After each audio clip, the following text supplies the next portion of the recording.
time I close my eyes.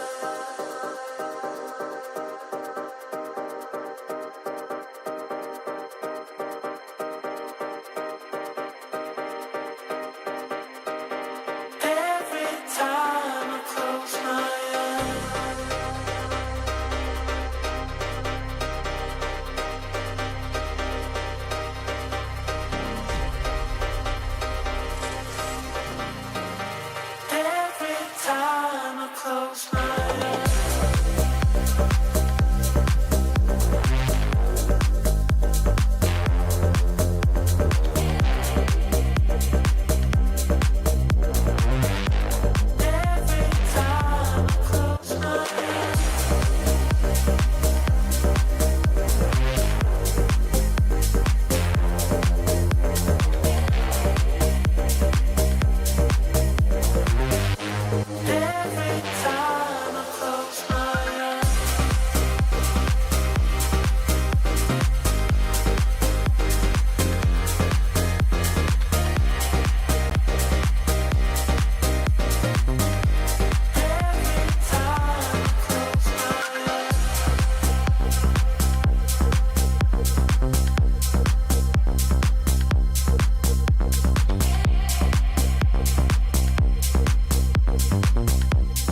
Welcome to the PUBG Players Tour.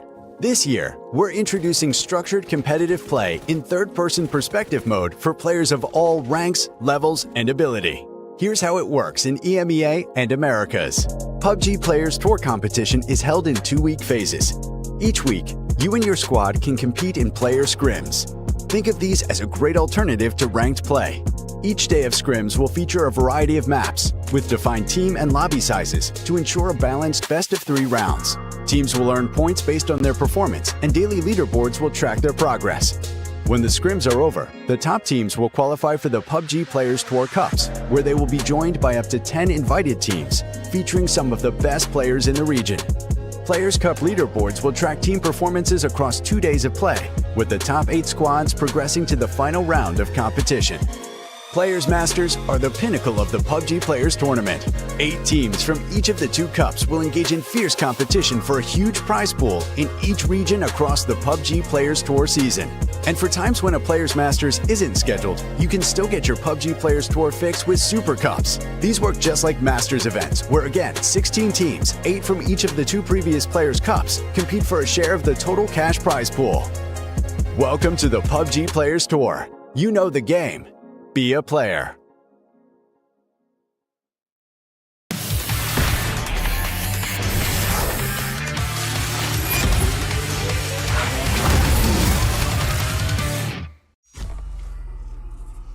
Welcome in everyone to the PUBG Players Cup. My name is Gibson. I am joined by a familiar face back into the cast and crew, is the one and only Chunks. Man, welcome back. How have you been? I've been good, you know, life's been busy, you know, I had to go outside, touch some grass for a little bit, but it is a good feeling to be back. I feel like I am home, and I am so excited to get into tonight. TPP is back. You know, I've been around since the old days. I remember Gamescom back in the day where esports kind of first started. Everything led on from there, and I can't wait, mainly because of the nostalgia element, but there's a big part of me that's excited to see how teams adjust to tonight and see what's different to your normal FPP play. Definitely going to take some adjusting. I think the players and the viewers will be keeping an eye on things that might happen differently than what you would normally see in first-person perspective. But, Chunks, you and I have a bit of lore. You and I go way back. Like, people who don't know, way back when we had a little thing called the Chunks League, you and I had worked together. We did some PUBG Mobile together. So it's not a new duo. We've done this before. We'll run it back, so it will be comfortable. But, Chunks, as we look at this, the top 8 teams over the course of this weekend will qualify through to the finals, where there's a $139,000 prize pool for upper grabs over the course of the year.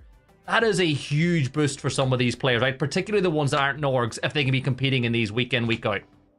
Oh yeah, it's a huge one, and you know, it's time to remind everyone, you can sign up to take part. You can be in the running for that prize pool. Just exclamation point register in chat if you want to sign up. You've got to be 16 plus, but that is the only requirement. So just sign up, get involved, get yourself the opportunity for some cash, and ultimately get the opportunity to play against some of the best in the world, because our partner teams are going to be here. Some of the best teams that have qualified through the weekly scrims and the player cups are going to be here. It is going to be an insane set of games. Gibson, are there any teams that you're specifically looking out for tonight? Obviously the PAS teams have to be grabbing most of our attention, but there's a couple of teams that have really shined throughout the week to be able to get here in the first place. As someone who's currently working PAS, Chunks, you know fine well the teams that I'm going to be looking at are the ones that are still actively competing in PAS. So Falcons, Bestia, Liquid, Taego, Alcudsia, you know, Luminosity, all those teams on the way down the left are worth watching. But for the South American viewers, you got to be looking at Working in Silence and El Proyecto. Both of those sides are incredibly strong performing. Both of them got straight through to the grand finals. They didn't have to go through LCQs. And El Proyecto, Chunks, is literally a who's who of the best players that have played inside of South America, outside, of course, of the one and only King Sparking, who's playing with Team Liquid. Yeah, on the topic of SA teams, I do want to talk quickly about Taego Esports, because they did play in the last chance qualifier last night. Don't get me wrong, they absolutely dominated, but there has to be a bit of a question. We're not used to playing a long set of games in a row, especially in these online tournaments. Are they potentially going to be getting tired going in tonight, or do you think they can just keep that momentum rolling into this evening? Oh, it's all about momentum, right? Because they would have been playing scrims tonight regardless, so they would have been playing. So tonight is just business as usual for them. And I'm a massive Capitan fan. I'm a massive Emmy fan. So seeing them play is always a good one. For the European viewers watching tonight as well, eyes will be, of course, be on Empire Gaming. Michael, former world champion Michael, as I like to say, Cammy's not here to try to shut me down in that one, saying that it was PNC. Look, Michael's a former world champion. They got through. They squeaked through LCQs. Do you think this is a better opportunity for Empire in this Players Cup circuit than maybe the group stages and the last chance qualifiers were for this team? Oh, absolutely. And I think for any of these teams who maybe didn't make it to through the group stages in PAS, or maybe the teams that haven't got that World Championship experience, this is your opportunity to really take the lead. A lot of teams tonight are going in and they're a little bit unfamiliar. Obviously, PAS has been the focus for a lot of these squads. So now it's the time for these lesser known teams, these less experienced teams, to make themselves known, to prove a point in a playstyle that is going to be unfamiliar to a lot of people. There are a lot of unpredictable factors that we are yet to come across because, we haven't seen this game mode played in years. It's been a while. It's been a minute. But look, the time to get stuck in is now in the PUBG Players Cup. If you're joining us for the first time tonight, this is the first game of the night. 4 games today, 4 games on Wednesday. The top 8 will qualify through to the next stage. And the big thing I'm going to be keeping an eye on is the drop spots. Will we see the normal FPP drops being held by a lot of these teams? Or will there be some hot drops? Will teams compete a little bit more, Chunks? I'm looking at Falcons and straight away, there's nothing different. They're going straight into the heart of Picado.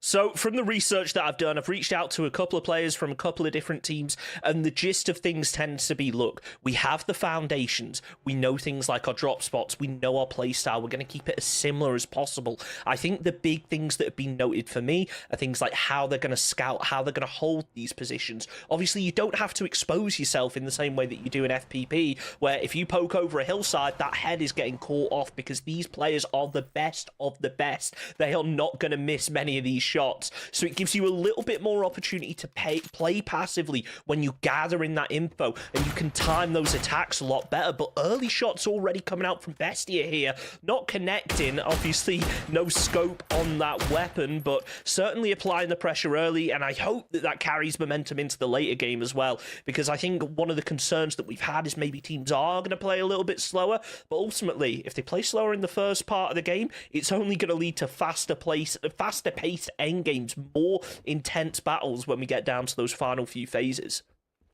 Yeah, I think the one to keep an eye on, though, is how these teams do approach it. Because at the end of the day, I watched some EU earlier on just to get a feeling for how these games would play out. And there was a real mix in play styles. Some teams were a lot more aggressive than they are in FPP, and then some teams played it a bit more passive.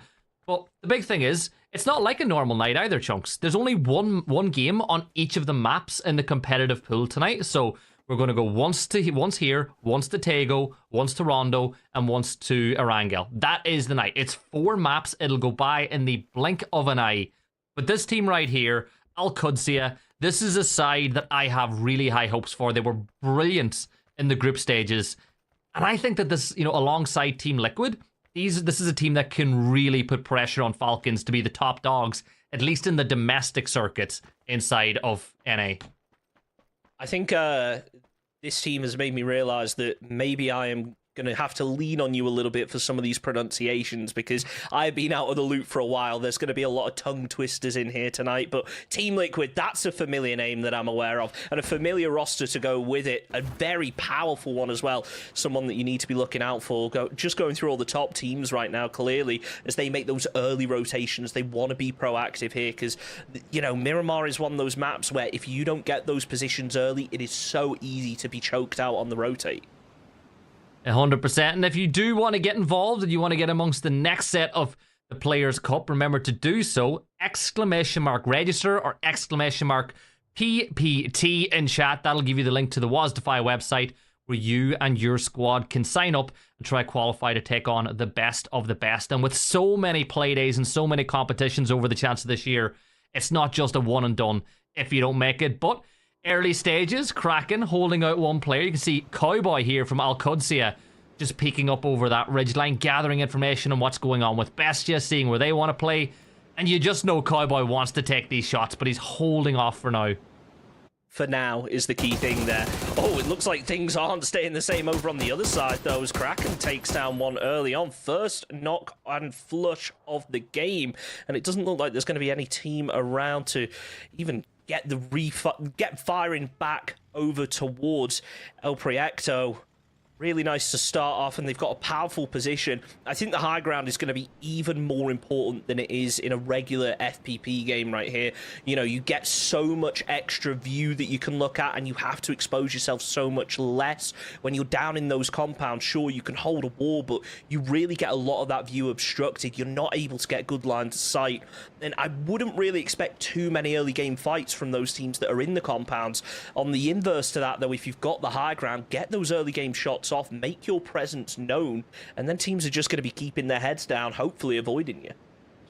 I still think this is really hard for some of these players to get used to. Like, Cowboy is doing the scouting, but I feel like a lot of these pro players who scrim every single night of the week in FPP will take a little while to get used to the fact that you can peak in ways that you don't normally. The big thing is making sure that you remember that when you go through to the PAS at the weekend. But Falcons, they've already rotated in just to the east of the center of the circle. They're up in El Azaha right now. They've got themselves a bit of a split. Obviously, Al Qudsiya, they've got prime center of circle position here by Minas Generales. Everyone else just working their way into the circle now. You know, you look all the way down to the south. You will see Empire rotating in just right on cue. There you go. They're rotating past Puerto Paraiso as things stand. Looking way up to the northwest, we have a bit of action going on between Luminosity and one of our new rosters.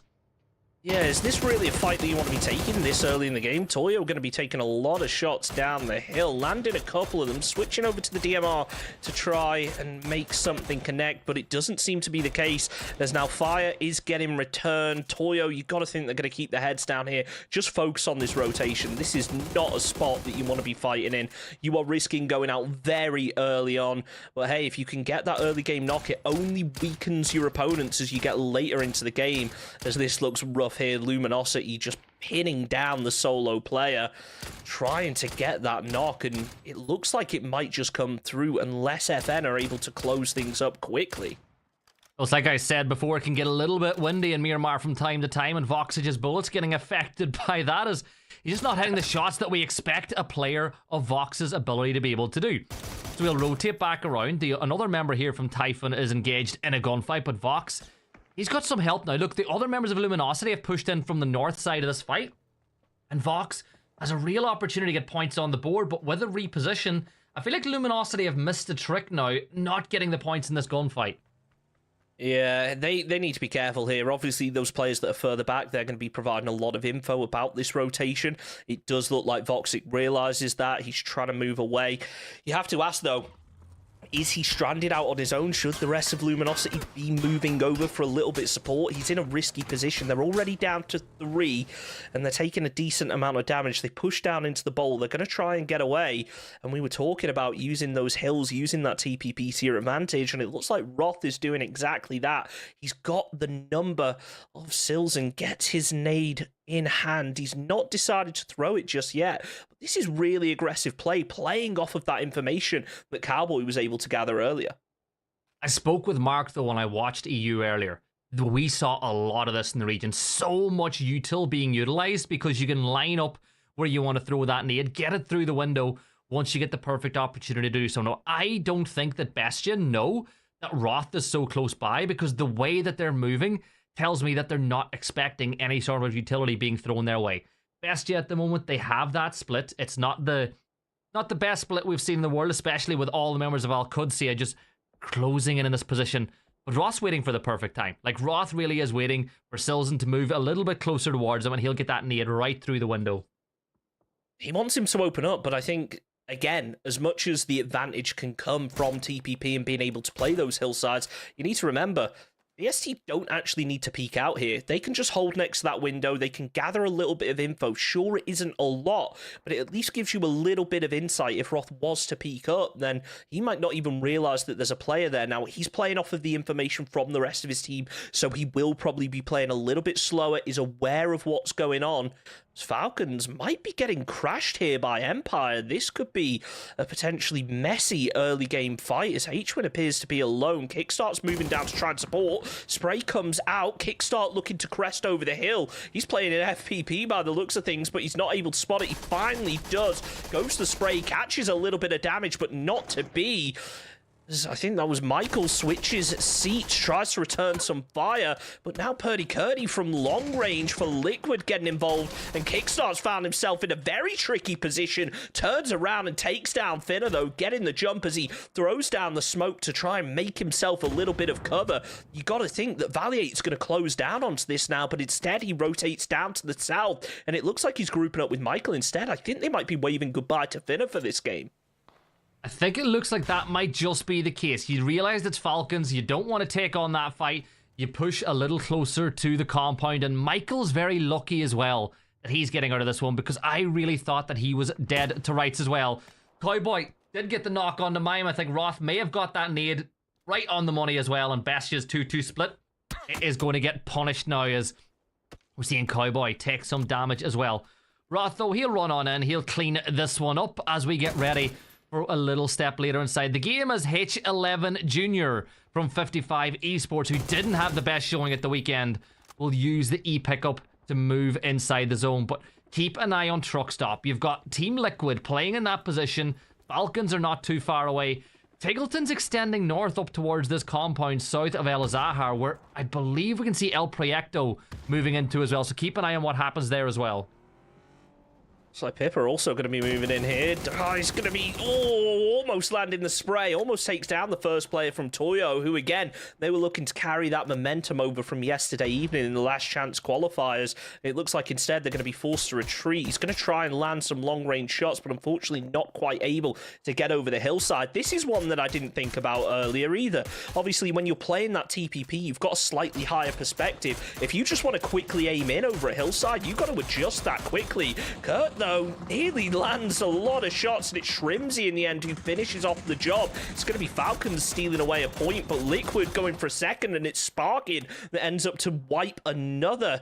Nicely done from Liquid there to pick one off, and really unfortunate for 55 Esports as Tig's going for another one more bullet, and that would have been the end. I was thinking that Falcons would run into El Proyecto at one point up here in the north, but Tigleton not able to take advantage. He's going to fall back and join the rest of his team. 56 players alive, 16 teams at the 12-minute mark of the game. Phase 2 will close in about a minute and a half as Mars is here on What It Takes. What a throwback roster this is, by the way. Sneak and Lucid running it back after what's been a while, joined by Keter and Marcis. And Sneak Attack just about unable to get that knock. So close, one more shot would have done it. But this is another one of these teams, right? Because it's open qualifiers, this OMG side, I'm not really 100%, knowledgeable about who they are, where they come from, but I'm curious to see how they settle into a lobby like this.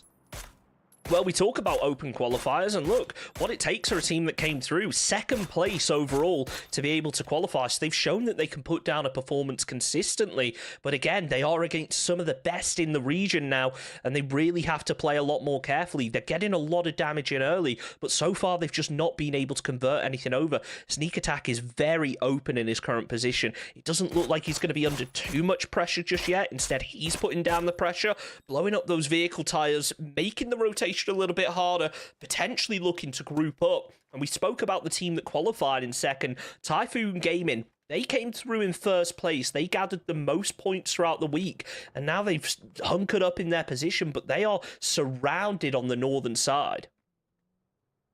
Keter just peeking up over this ridge line. Does have two nades in the back pocket that he can utilize, but instead he's going to bide his time and wait. Uses the AUG instead. First spray doesn't necessarily land the headshot that he needs to get that knock, but it does let them know that What It Takes is in this position. He forced them perfectly into the line of sight of Sneak Attack, who will find that knock. Now Keter might elect to use that nade. Exus is going for the res. Ketter, all you got to do is toss that nade perfectly into the mix of where that smoke is, and you'll be able to find yourself one. Splash damage lands, does a lot of damage onto everybody, but not enough to get a kill confirmed. Sneak does that one, but Ketter pushing up here, puts down the deployable shield. He's pushing to your right, Ketter. You've got a level 1 helmet on, by the way, but Ketter will find it. Oh my god, are eliminated. And what it takes, pick up the points. Oh, it's not the end of the action, though. It's DIY trying his best to cover. Down goes one, but they're being pushed by multiple squads at the same time right now. It's going to be Typhoon that are getting aggressive after that zone popped. Rello's going to be up top, doing his best to try and provide that covering fire with the mini, but he just hasn't got the best angle right now. It looks like Typhoon are going to be able to get the res and get back up to 4 players strong. They've made it inside the zone, which, by the way, is a pretty brutal one. There's a lot of nooks and crannies that teams are going to be able to get into, centering up over on Truck Stop, and it looks like a couple of teams are going to be maybe trying to get into the city early, if you could even call it a city based on the size. Yeah, Truck Stop is it's a fun spot to see games ending. I've seen a couple finishes there, and it's always entertaining. But looking elsewhere inside the circle, what it takes, rotating through El Azahar now. They'll rotate right in behind El Proyecto as they push from that northeastern side of the circle. You've got Al Qudsiya now, who'll play on the west. They got to leave their position inside of Minas after what has been a while. And BL, one of my favorite players inside of South America. I'd argue one of the most underrated players in South America. People should talk about him a lot more. Finds a knock at long range. Looking in silence, trying their best to lay down fire. It almost feels like it's a deterrent more than it is an offensive play, but as they try and send players in, I did want to focus up on Falcons earlier. They've got a very aggressive position over to Truck Stop as 55 go down. It looks like potentially another squad to follow. Last resource, potentially on their last resources now. It's only 1 player left up, and they are surrounded by 2 of the teams that we highlighted coming into tonight. Falcons and Liquid, some of the strongest in the region, and providing a lot of pressure. This could be a bit of a pressure cooker situation, though. If this circle does end up moving away from Truck Stop, we're going to be dealing with 3 teams all trying to get up the same hillside. Yeah, Falcons, though. The shame is, though, Chunks, is that we're losing some of the lesser-known teams early on, the teams that were excited to see what they could do in the TPP circuit. Kick, last player alive here, and I think Falcons are going to try to close that gap. The smoke will dissipate pretty soon, and is that it? Is that the S12K? I see it as hands. He switched over to the shotgun, and I think that could be a genius move for a solo warrior in a position like this. But Falcons, they'll toss the blue zone nades in. Yes, you can med your way through one of them, but it's full force kick to move, and yeah, you can see how he's going to push his way into the corner. Falcons not quite clearing him, but here's a player that could get cleared. Vox now gets targeted by Santo here for working in silence, but he's not able to land the shots. Obviously, we heard a lot coming out from Luminosity earlier on, but they've been fairly quiet since. Not too much going on with them as they push in towards Kick. Its last resource going down with the shotgun. We really are back in the TPP days now. Those close-range shotgun battles, but unfortunately, Falcons coming out on top. 6 kills on the board already. 4 for what it takes as they lose a second player. They're now down to just a 2-man. El Proyecto doing what they can to try and finish off that kill. Getting caught with some pretty big shots, and it's going to be Keta that swings around. I had no idea he was making that rotation. Really must have caught EE off guard right there. Very nice to see. El Proyecto Gizera now holding the angle, spotting to try and find out where Keta pushes from, but the blue zone nade will force them to take painkillers. Yes, the jammer pack will protect them for a little while, but you want to get those boosts on early. Nade at the ready. Keter position might have just been revealed. That nade's going to be thrown deep, and as you can see, it goes just about close enough to blue zone. Oh no, Keter. No. That's not what you want to do in a situation like this. The second nade is good. Keter's own nade actually is going to find the knock, and Gizera will say thank you very much for that point for El Proyecto. Turning our attention over here, Capitan from Taego Esports holding the high ground. You can hear Luminosity and Santa. Well, he's got himself another knock. That should be a flush on the board. 13 teams left alive. And Capitan, there you go. The barrel spray is brilliant as he takes down the Bizzler, turns his attention to Vox, gets him down to about 25 to 30 HP. But Capitan holding the high ground here for Taego. Gets the knock, but no flush just yet. Underhand smoke coming out from Capitan. He throws out another frag, trying to land it over on towards Voxic. It's a little bit wide, but still catches him with a little bit of splash damage. Follows up with a second as teams are starting to fall in rapid succession now. Phase 4 has really been a mad one, and it doesn't look to slow down anytime soon. Roth, on the other side of things, manages to get a 2k nade, a sparking from Liquid. This is the fight that we were interested in seeing about. It looks like they're going to be pushing on to Falcons. Tig tries to make the most out of that third-person view, but just can't quite do it. He does a lot of damage over onto Sparking, but Liquid now on their second kill of the game, looking to keep stacking. Falcons, however, they're doing a whole lot stronger with a whole lot less men left up. Luke's applying the pressure. It could cause problems as this next zone closes in. It looks like they're just about inside of it, but for how much longer, Gibson? Yeah, that is the question. Now remember, Team Liquid, for those of you who are just joining us after some time away, is the TSM roster that came second in the world at PGC. And maybe a lot of you might know them a lot more as STK, but here comes Kick with the MP5, getting pushed by Kurt, goes to the hipfire. Kurt, though, peeking with the P90 in his back pocket, and Falcons get eliminated. Team Liquid win the battle, 5 kills for them, all 4 players still alive, and the blue zone kicking out of Pro Truck Stop will now force them to move in. 10 teams left, Chunks. We're almost in the placement points as things stand. And as we look at Liquid, 5 kills on the board, and they've got a lot of space now to move in from that northeastern side.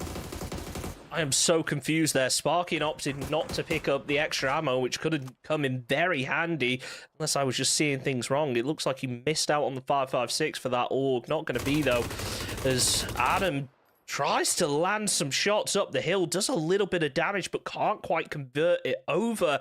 Empire now down to just a 2-man. They are very split off. I'm not sure whether they are aware that they've got 2 separate teams up ahead of them, or maybe they think it's just one team that's playing split. This is a very risky push to try and make, as Roth just continues to put down the damage. 3 kills on the board for the team so far. They're looking all right in terms of this zone. And again, we need to talk about that third person. They've got themselves a really nice ridgeline. Typically, if this was a first-person tournament, I'd say, oh, it's very exposed. But they don't have to get aggressive off of this hillside to be able to scout. They can play it a little bit slower, gather the info. As Empire, well, they've decided to start making themselves a rotate. They've managed to thread the needle somehow, almost straight into the center of the zone. But DraftKings, this could be an interesting one with the Panzer in hand. Yeah, he's got the Panzer, he's got information on BL wrapping around the side as well, and he'll throw the smoke to get himself some cover so he can focus on BL. BL takes damage from Kurt from Team Liquid, though, who will find that knock, and with that knock coming through, DraftKings will fall back into his bowl. Capitan, we saw him with the barrel spray earlier, but it's not as effective this time, not as effective as Luke 12's Mini 14. He catches the headshot onto Capitan. Team Liquid now up to 6 kills with control of the northeast and a line of sight onto working in silence, and they can see Al-Qudsiyah up on the high ground. Team Liquid really taking advantage of this position. They are making the most out of everything right now. They've still got Sparking off to the north, kind of covering for the rotators. Toyo, they're going to be getting crashed. Spray comes out, takes down one, but he can't convert it over to a second. A lot of damage coming through, but working in silence now, completely out in the open. Did what they could to try and get to the hard cover, but it's just not to be. You got to think that vehicle's days are numbered. They try and make the move, but down goes one, down goes a second as Toyo are just putting in damage across the board. Nearly taking out the car there. And there the car will blow up, and it almost lands right on top of Ruben, who takes shots from behind, but Emmy will get his kill confirmed on the Souls. We're in the placement point window now as Ruben will hit the deck, and there's a great knock coming from DraftKings. He spots out Emmy. Ton of damage dealt now. Toyo with just 1 player up, and the decision has to be made. Do you go for the res on the 2 players on the high ground, or do you focus on battles elsewhere? Luke, with the nade at the ready, tosses it up over the ridgeline, looking to find DraftKings, who's a little further away, but too far to find any damage off the back of that nade. Toyo eliminated by Team Liquid and Bestia. 7 teams left alive now. Make that 6 as Bestia fall at the hands of Luke. Ruben staying prone behind that car. It's about all he can do right now. Needs to hope that Liquid don't push onto this position. It looks like instead, though, they're going to try and work their way up towards Alo and Sparking, as they really do have a nice spot. They've got a lot of zone control coming down. I think my attention has to fall to Luminosity right now, as they have to try and deal with the squad up on the northwest, as well as that solo sneaking in behind. It looks like Gats is playing a little bit of an anchor position right now, as things, I expect them to slow down for the time being. Sure, we got a couple of players that need to make it in. As I say, it slows down. It looks like Sparking is making that position known. That might actually hamper Liquid's ability to group up with him. He might just have to play that covering position, lay the fire down, and allow the rest of the squad to close in onto the ridgeline. That appears to be exactly what is happening right now. Ruben pushing up, level 3 vest destroyed, the helmet's still in pretty good nick. A big problem he might run into is the fact that there's only 81 rounds available from inside that Groza, and that thing fires pretty quickly now. Tony from Typhon spots him out, but Ruben will throw that nade over the ridgeline. As thrown as a rebuttal, but Ruben peeks up over. Typhon eliminated. Has another point on the board. Broth will hit the deck. It's a 4v3, v3v1 now. Al-Qudsiya, Team Liquid, Luminosity, and Working in Silence, all PAS finals teams that'll be taking part next weekend, going head-to-head for the first chicken dinner of the PUBG Players Cup. And Al-Qudsiya, they have the high ground here, but let's not rule out damage that could be done by Ruben a little later on, Chunks. He can backstab on the Luminosity. He needs to time it properly, though. Obviously, that hillside is going to be cut out sooner or later.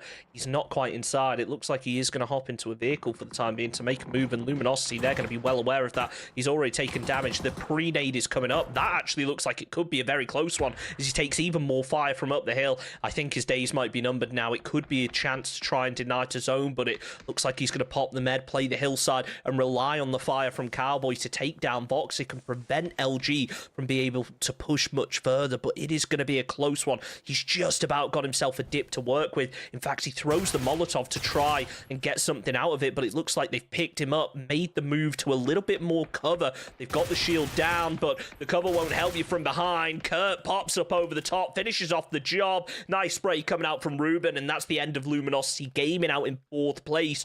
3 teams left, only 1 full squad though, as Team Liquid look to take the control of the majority of the zone. They've got 2 players wrapping round to the north. Luke 12 playing aggressive, but again, just playing it slow, scouting for that info as Purdy Curdy puts down the fire to try and keep the heads down.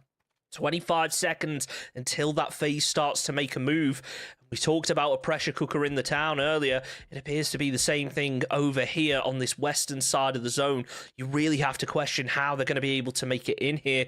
Ruben, well, he's just happy in his position right now. He's made it to 3rd. If he can get an extra kill, that'll be brilliant. If he can somehow outlast one more team, that would just be amazing for him. He sees the smoke, though, looks over to Sparkin, decides not to engage until he's seen some clear evidence of where that player is. He's low on ammo.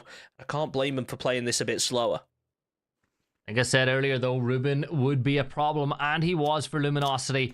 But the real problem now is, what are you going to do in this situation? There's 7 other players inside the lobby. Team Liquid playing on the back of that ridgeline, looking up towards Al-Qudsiya, who are 3 up, so Liquid do have the advantage, and they have the numbers in the kill feed as well. Utility dump now. Smoke grenades being thrown as Al-Qudsiya look to create a path for themselves to take on this fight. Both these teams are playing on the edge now. Sparking makes the cross, but here we go. Kurt, he's got the Panzerfaust at the ready. More utility being thrown. A flash onto Alo, but Kurt whips out the Panzer. Let's see what damage he can do. Absolutely nothing, but look with the AUG. He'll find one. The P90 finds a second one, leaving it all down to Roth now. He runs through the open. Team Liquid up to 16 kills, and it's a 4v1.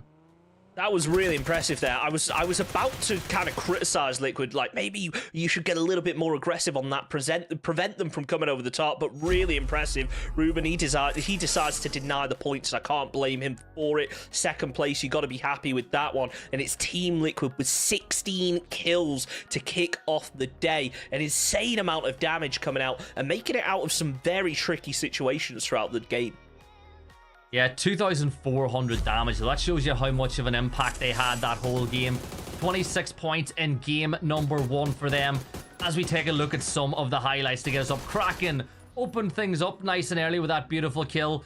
Kickstart got the one onto Empire, and you know, it was no surprise to me that when we got into the late game, it was the same old faces that you tend to see over and over and over again, Chunks. I think, like a lot of teams said when I was asking them, it is a lot about keeping things that work and then making those micro adjustments when the time comes. I think we saw prime examples of that. The majority of the changes came to the way that teams were scouting. They're not exposing themselves as much, and it led to a really messy endgame because you gather a little bit more info earlier on. You're less likely to expose yourself and take those fights. Now, don't get me wrong, there was plenty of action in the early game, but when we got to that kind of phase 4, we just saw teams dropping like flies, which maybe in first-person perspective we wouldn't see quite as much of. Yeah, and the thing is too, it gives players that are solo the opportunity to make big plays as well. Like you saw Ruben being able to play that position, and then obviously he decided to deny at the end of that game. You can't really blame him for that. You're in a 1v4, you're against Team Liquid, there's not much you could do, and with that, you see the scoreboard. 26 points for Liquid, working in silence with 15 as well, with a strong second. Al-Qudsiya, who came third in the map, getting third in the leaderboard as well. Any real surprises for you in this, Chunks? No. And I think I speak for everyone there. The teams that have established themselves have done so for a reason. They've got a lot of practice. The teams that have maybe qualified to get in here that have a little bit less competitive experience, they are going to struggle. I hope that they're going to be able to adapt because look, they managed to make it here. It shows that they can adapt to all sorts of different playstyles when you're in those open qualifiers.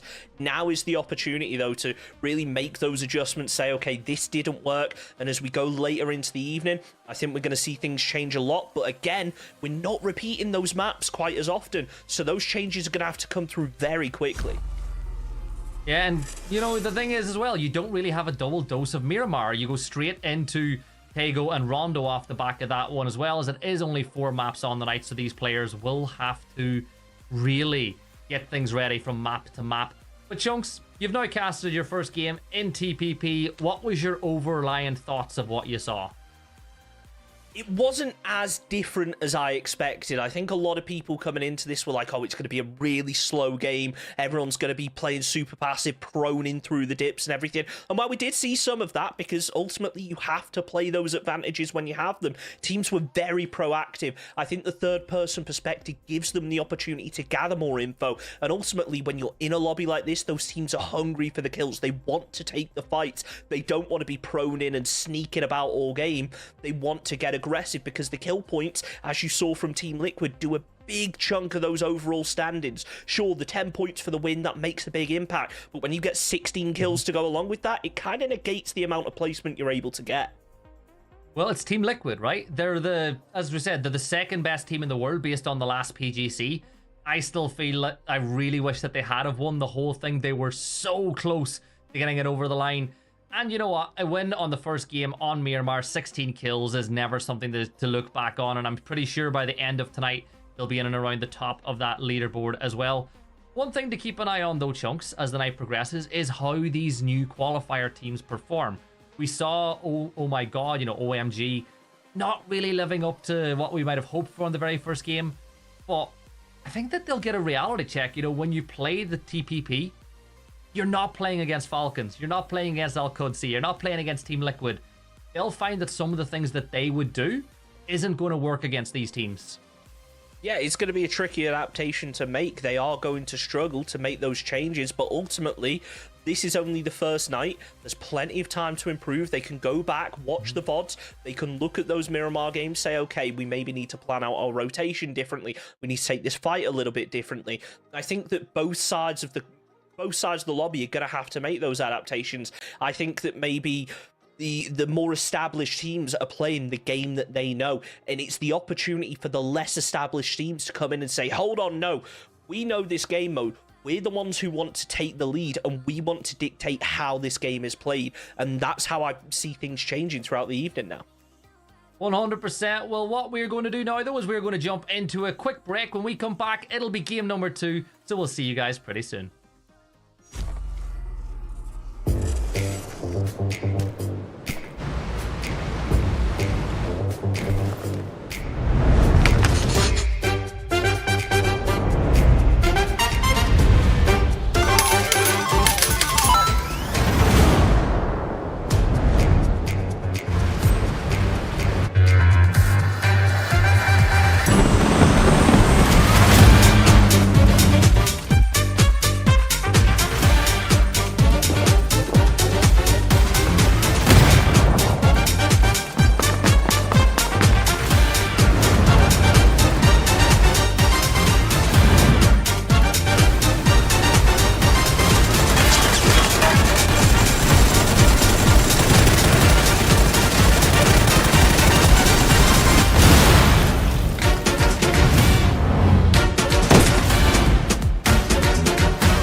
8 years of Battlegrounds bliss.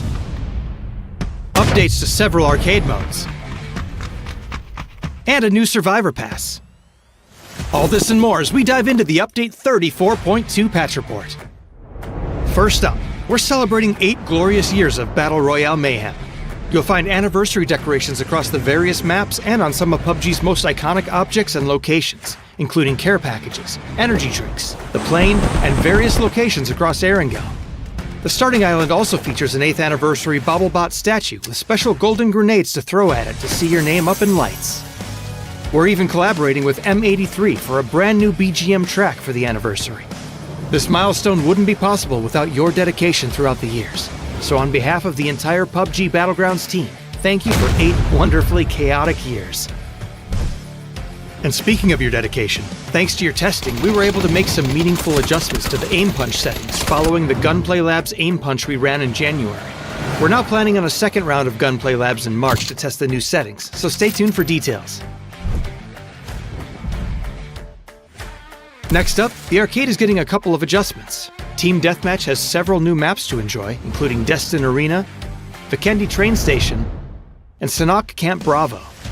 We've also adjusted map selection probabilities, added destruction to Sanhok, and changed up the spawn kit. For Intense Battle Royale, the layout of safe zones, supply drops, and vehicles are now random in all maps. The starting Molotov has been swapped to a frag grenade, a random LMG crate has been added, and we've activated destruction on Sanhok. For fans of custom matches, you can now bring in 100 people, up from the previous 24. Last but not least, we're reverting the max player count for Hot Drop back up to 64 players for even more intense action, while also slightly lowering the atom spawn rate. You can check out full details on all these changes in the patch notes. There's also a brand new Survivor Pass available to collect, as well as various bug fixes, so be sure to check out the patch notes for full details on everything. Update 34.2 is here. So put on your party hat, grab a golden grenade, and hit up the arcade. Happy 8th anniversary, PUBG fans. We'll see you on the Battlegrounds.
Everyone to the PUBG Players Cup. Gibson and Chunks here to guide you through all the action on this wonderful Monday night or Monday morning if you're based in Europe like Chunks and I are, staying up late, burning the candle at both ends to bring you the action. Chunks, Miramar is done for the night. It's Taego next.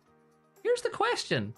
Have you and I ever casted a Taego together, or was it not in the pool yet the last time we worked? I have casted a grand total of 2 Taego games in my entire life. I have played considerably more, but I think that when it comes to esports and me playing, there's a little bit of difference in terms of the skill level, the game knowledge, so it's going to be an interesting one. And hey, it's just like the good old days. We're going to learn together. The student has become the master to a certain extent, and I'm sure you're going to teach me all the different secrets to this map and how teams decide to play it, because, you know, I've been out the loop for a little bit. I'm excited to see how it goes. Any particular drop spots we should be looking out for here? Any, you know, considerable hot drops that tend to happen on this map, or do you think the teams are pretty established and they keep their distance?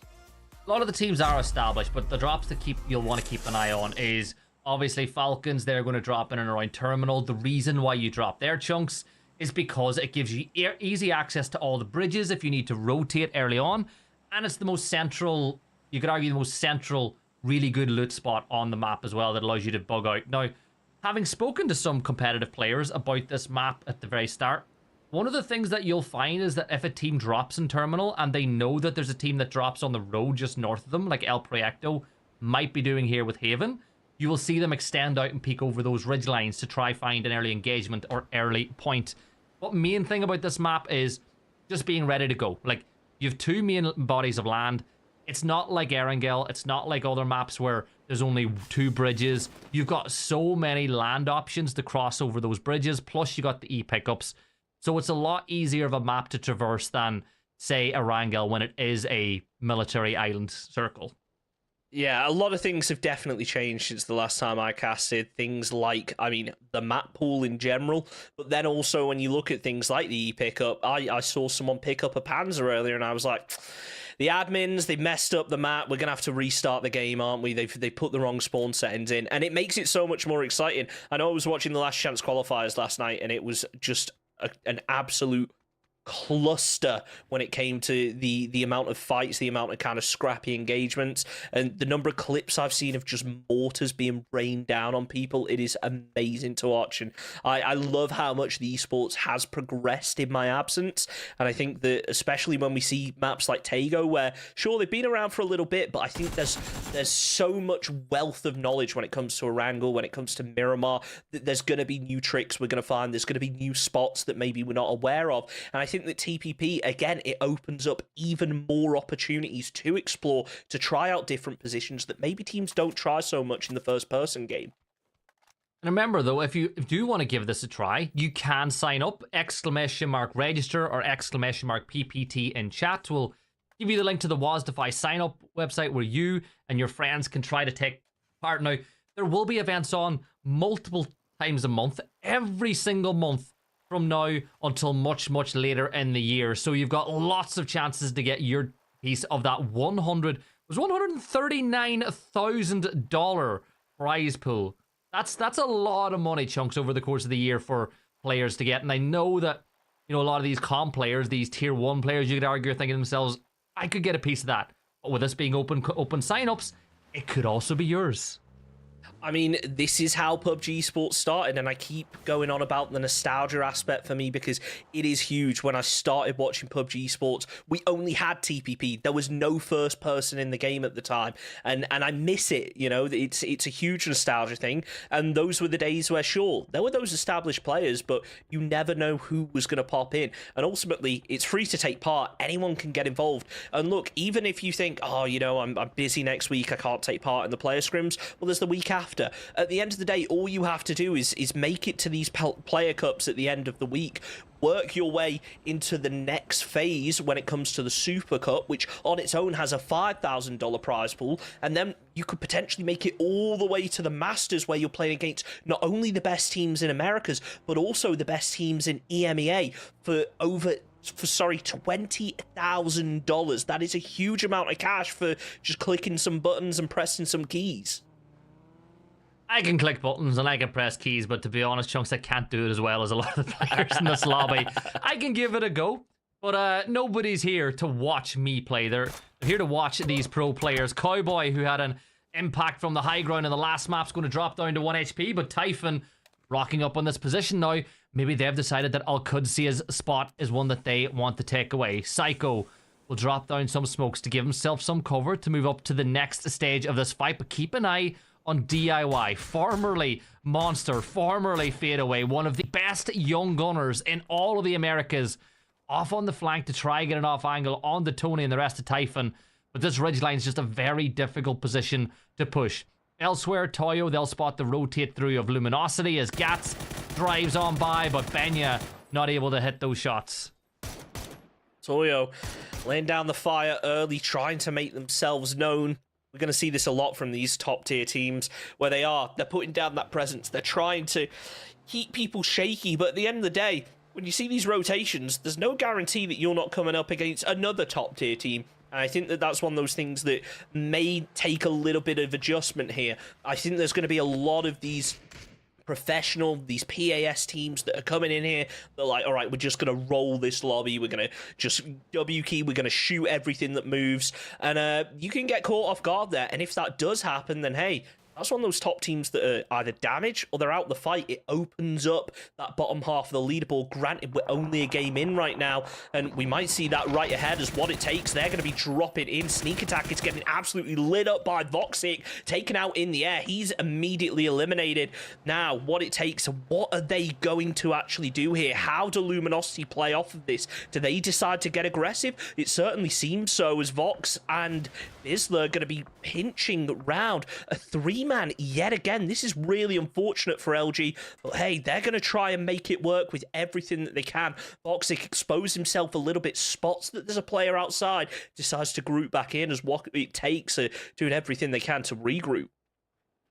Luminosity, though, they pushed into the compound. Nobody's there. What it takes, back up to a full force. They've got full strength once more as Kerak from Typhon will get eliminated by Banzai elsewhere around the zone. Now, Keter will just vault his way up on top of the rock, gives him a better perspective of what's going on elsewhere. Roth now getting pushed potentially by Bestia as they all push up on that rock, and damage being dealt onto Vinny is, I believe that's Taego that's trying to get that knock. Roth will try to put some extra damage on the Silzen as he moves on by, but keep an eye on Mime. Mime wraps around the side, gets the knock onto Roth, and now Rello will have to be oh so careful in this battle. Mime will attempt to get this flush as quick as possible as he tosses that nade over the ridge.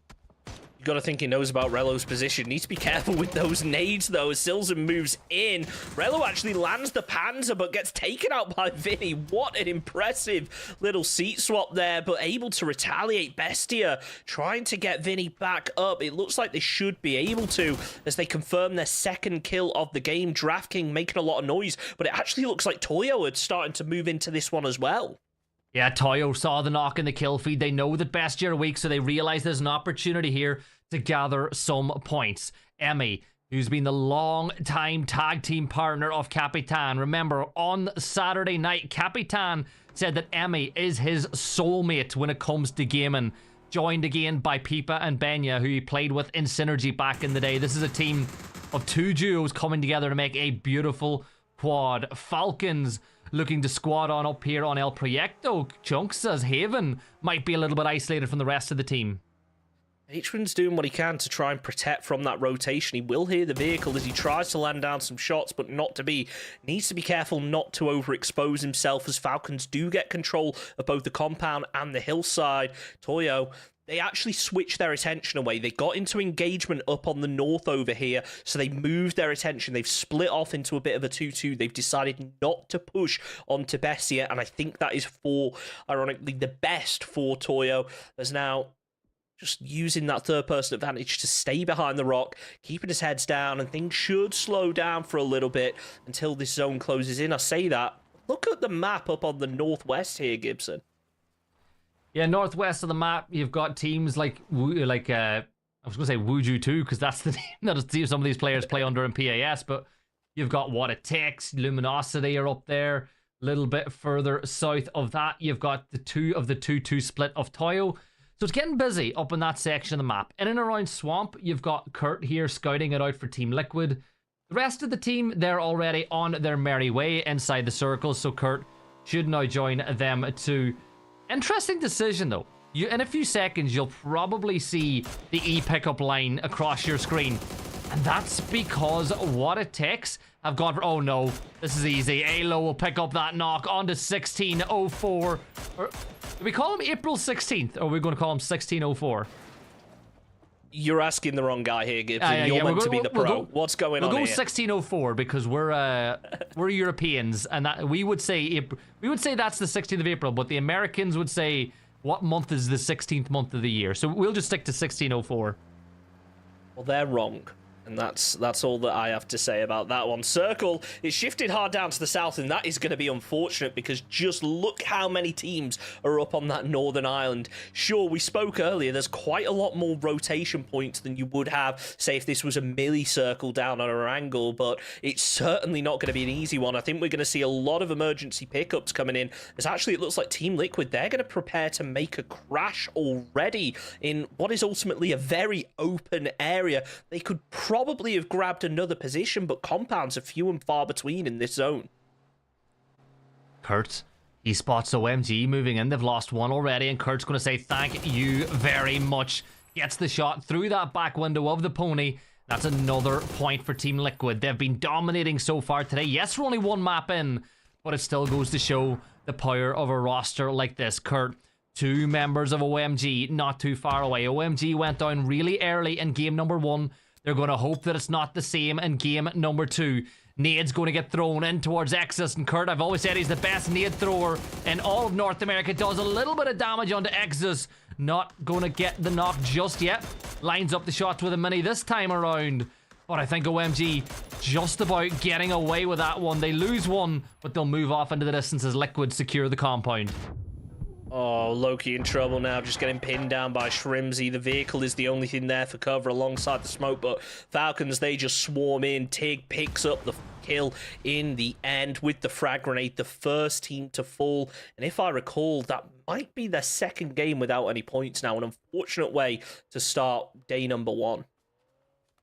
Okay, though, you know, you're halfway through at the end of this map. It's a little bit more, I suppose, risky than being this way in a normal day after 2 maps, but we work with it. Empire rolling on up here onto El Proyecto. Haven will push into the bush, gets himself back up some HP using that medkit. And I think Valley, he doesn't want any of that smoke. He's going to push up and join Finna. The problem Empire have now is this bridge might not be their best avenue of access into the circle. They might be forced to go further north towards Yongchon and cross into the circle from there. Or do they? Like, yeah, I think they're gonna reposition. They're gonna potentially cross elsewhere. And I think the big thing is, what do you gain out of winning this fight? Haven might actually fall here, Chunks. He's really low. He certainly is. I'm not sure whether he's going to be able to make it to safety in time to actually be able to pop a med. He actually almost took a lot of damage from crashing into that rock. Just about manages to avoid it. One stray bullet from Finna would have finished the job. But it's actually going to be Empire that lose a player in the form of Adam here. He goes down. Sneak attack. Sneaking up on Toyo, aware of this position. It doesn't look like they're going to engage here, but if I know anything about Sneak, and trust me, I have played with him a lot, he likes to push whether his team are ready or not. Sneak attack. One of the nicest guys inside of North America, and for those of you who love using Twire, he's the guy to thank. Whenever Twire was about to go away, Sneak attack stepped on in and saved our Twire, so big shout out to Sneak for doing that. And also love seeing Sneak play along with Lucid. Those two go way back, and they're a little dynamic duo of their own. Phase 2, though, we'll shift to Phase 3 now. As you can see, the circle toning it up just a little bit. If you are watching this and want to get an idea of what is going on, or you want to know what's on the map, I think the map feed is also live, !map, to see that. But Chunks, there is the circle shift, right? It's really, really good for working in silence. BL Mount Calmo, Ruben, Santa, and Souls, they're really happy with what's just occurred. Oh, they sure are, but you got to look at a team like Liquid. Sure, they've got a nice position, but they're being pushed. They're not too happy anymore. As down goes Purdy Curdy. Last resource. Pushing in, trying to make a little bit of noise. The response coming through. Things seem to have slowed down, but Alo's given away his position. They're going to be calling this out to the rest of the squad. Shots come through, land onto Luke. Not able to connect, though. Luke 12 takes a ton of damage as Cruxy just peeks up over that rooftop. All those two Liquid players stuck inside the building now. Gotta be oh so careful in this fight. Picture in the bottom of the screen will be a Toyo fight against Team Falcons for you, as Coda will find that knock onto Liquid. Coda Kid, Finding one for last resources. Cut Liquid into pieces, Chunks, because they are your last resource.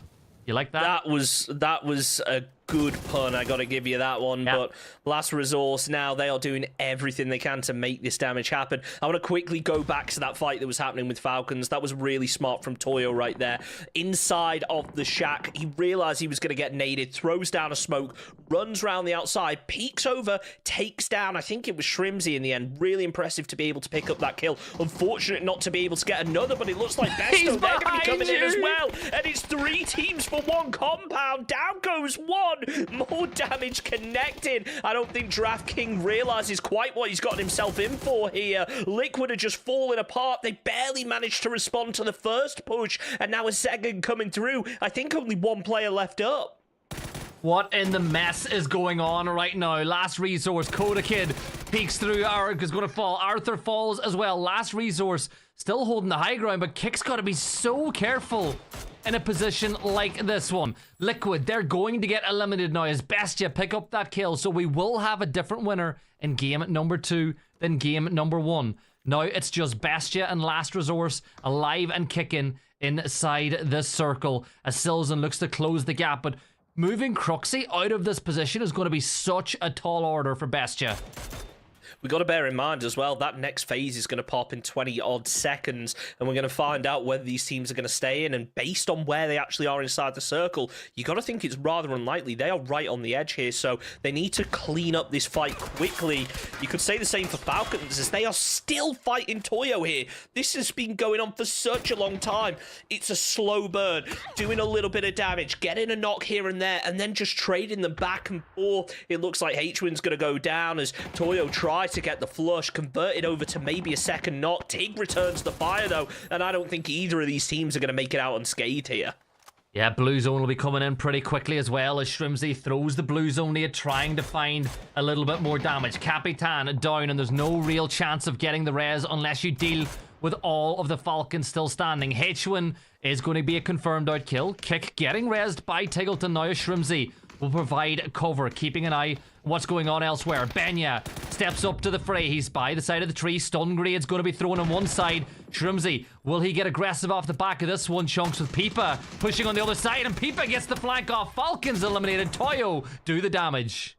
Unfortunate there for Shrimps. He tried to pop the smoke, but unfortunately it just wasn't loading into the launcher. Mime, though, trying to get aggressive. 9 kills on the board here for Bestia. As actually Taego end up falling as well. So I said neither team was going to make it out unscathed. It looks like neither of them did. Last resource down in 11th. We are getting ever so close to those placement points as Bestia just about able to regroup, but they've got players up ahead that they need to try and rotate through. Granted, not a full squad, but it's those solos you really need to watch out for. You never know when they're going to pop up and ruin your day. And BL looking to ruin some days indeed here for working in silence. 2 up for them. No kills on the board just yet, but you still think there will be opportunities to find them as the game progresses. 10 teams left alive with 18 minutes on the clock, and a rotate now just in front of Luminosity. Voxit will throw that nade, but will any damage deal? Yeah, it's perfect. He finds Gmu.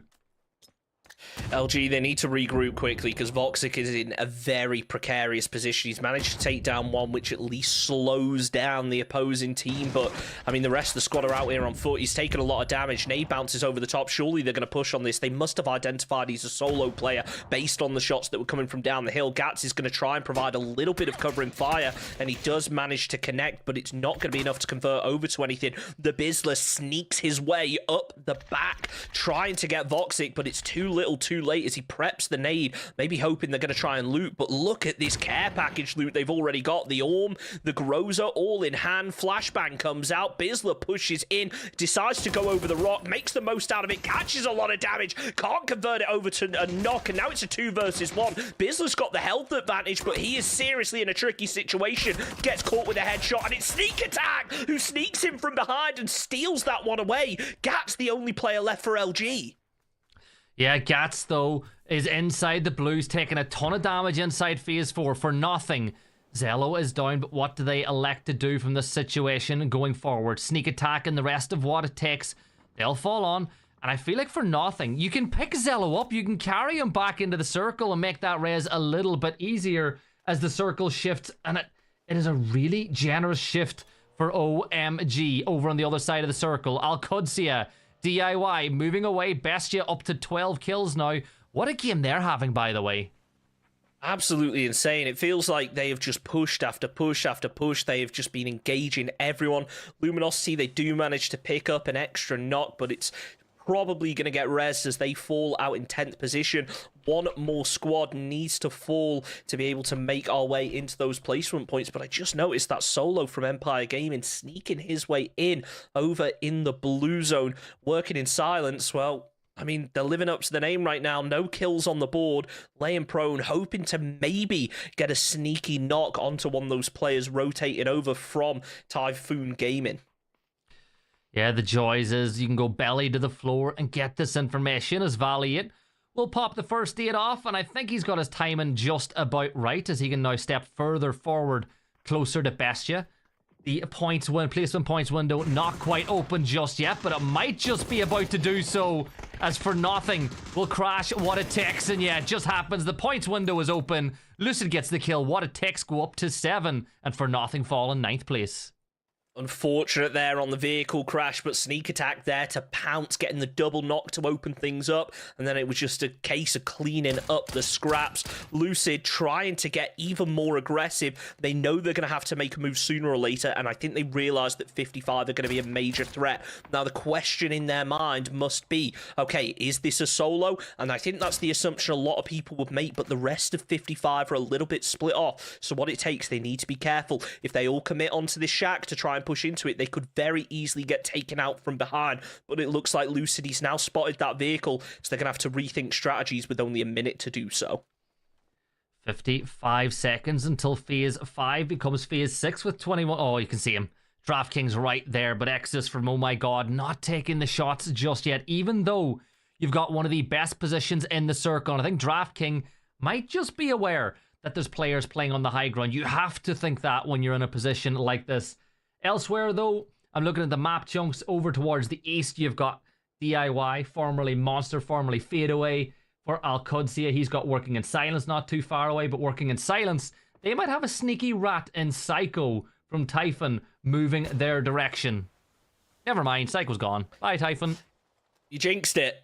Well, at least we're getting well into the placement points now, as Working in Silence, yeah, they need to start making some noise. They've got themselves a kill on the board. That's 2 points. All in all, Valiate still medding up. He's got plenty of first aid kits, so I think he's going to be spending quite a while in this blue. He can't really afford to, though. Look at the amount of damage it's causing.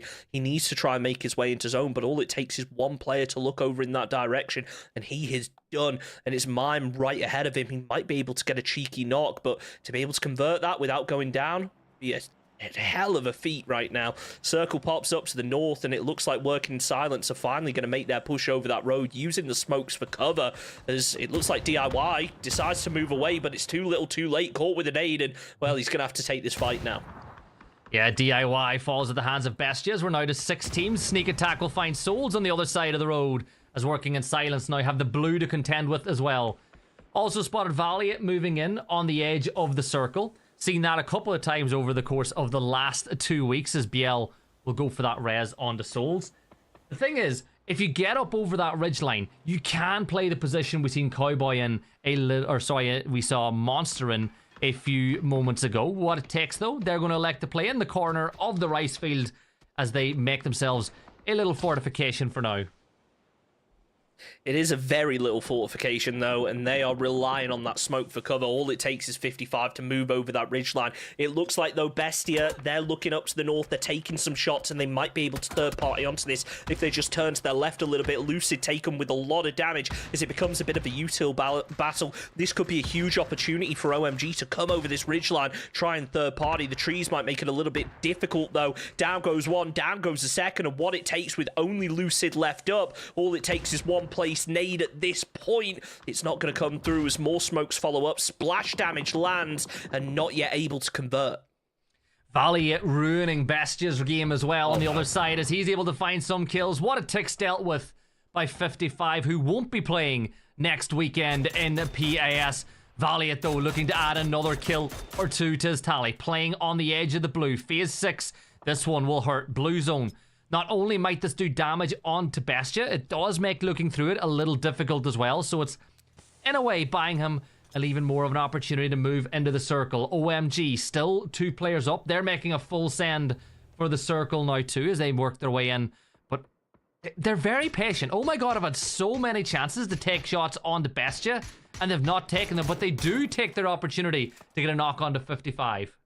I gotta say, huge props to Valiate there. He waited for Bestia to start making that rotate and then took out the 2 players that were actually anchoring to try and cover. So now Bestia, they're stuck in no man's land almost. They weren't able to get that covering fire to get over to a secure position, so they're making do with what they have. They could really use these care packages, that little shack out in the field, to try and get a little bit of support, but it doesn't look like it's going to happen as mine falls. DraftKings is 1 shot away from death, manages to pop the first aid just in time, but we can't rule out Valiate because he is somehow still alive out here. That's what Valiate and the zone does. goes towards him. Yeah, it's what Valiate does. He's so good at this. Trying to get the shield now. He's working in silence to remove this position from Bestia. 68 rounds, so he doesn't really have to worry about ammo too much just yet. A couple of toe taps on the DraftKing, and here comes the move. Mime repositioning. Can BL manage to hit the shot as they move closer towards the center of the circle? Still BL playing by the shield, and BL will go back to doing damage onto it once more. This is rough, but back he gets the off angle onto BL, and Valiant steps up over the ridge line. Down goes DraftKing, and Valiant up to 2 kills now, doing a phenomenal job as a solo here for Empire. This is so impressive to see. Not only has he managed to get into the top 5, you've got 3 kills to go along with it. Considering when he was out in that blue zone earlier on, I really thought he was going to fall. The time might have come, though. There's only really smokes for cover here. OMG, they are pinned up against that blue zone as it closes in. They've still got a couple rocks to work with, but I think they're going to be down to just 1 bit of hard cover to work off of, and that's going to be made a whole lot tougher after the shots come through. They're down to just a solo. The res is looking very unlikely in this position. Links in the hands of 55. That thing hits like a train whenever it has the opportunity to find a knock. 2 bullets left though, so ammo not necessarily a blessing here for 55 Esports, but with 3 kills on the board and still a bunch of players up, they're not in a bad position. Working in silence, they're going to send it in towards the truck in the middle of the field. As you can see, nobody to their back, so they're pretty good to play this position for a little while longer. Valiant will find another kill as Empire are out of nowhere, and that's a great nade from Souls. Bestia eliminated. It's a 3v2, v1v1, and would you even put it past Valiant getting a win in this? I'm counting that as a Valiate 1v4, and I know that a lot of people won't, but ultimately, he has done so much damage here with so little resources. He's got 39 bullets left in his gun. He needs to get over somewhere to loot a body, but I just don't think that's going to happen at this point. So his best bet is probably lay low, hope that the other teams figure something out, take each other down, and get into those top 2 positions. We might end up seeing him deny to zone, but honestly, with the way that Valiate's been playing so far, it wouldn't surprise me if he tries to take a fight, especially if it's working in silence. The duo that is left up, they're going to try and rotate, and I mean, if we've seen one thing so far this game, it's that when you try and rotate as a solo, you're going to get all that pressure onto your mixed hull. Tries to land the shots, does a little bit of damage, but it's not quite enough as 55, they try to close in using the smokes now. Yeah, and I think this is a decision that they have to make. Did I see Valiant find a body? Did he find a body up by that rock? He did. He's got himself ammo now to work with. That's huge for Valiant. Yeah. I wonder what might be his plan here if he's playing behind this rock for a little while longer. There you go. Valiant peeks up, and there's the first knock for Valiant. Looks over, spots another one. Little damage sent towards Mixed Tail, but nothing lands. And here's the first one of those painkillers that he's found in his back pocket. Back he gets the off angle. The Valiant show is over for now, but it's a 2v2 of standing players, Chunks. And Working in Silence just don't have the utility to throw this way yet. As excited as I was to see Valiate take those shots, I mean, if he just waited a little bit longer, he could have third-partied onto this fight. Really nicely done to be able to get that knock, though. And as the nade comes out, that's certainly weakened down 55. Down goes 1. The second player in the smoke. Back tries to throw out that nade. I think it might just be a little bit short, but it's certainly going to come close. Applying a little bit more pressure here to Working in Silence as they split up. They are taking these fights in a very risky manner. 2 1 versus 1 situation. situations, whereas you could see 55, they are grouping up a whole lot more, trying to focus their fire onto a single player as a team. Yeah, but why not spread apart like this one? You see that 55 are not hitting those shots. Now you give those players 2 different angles to focus on.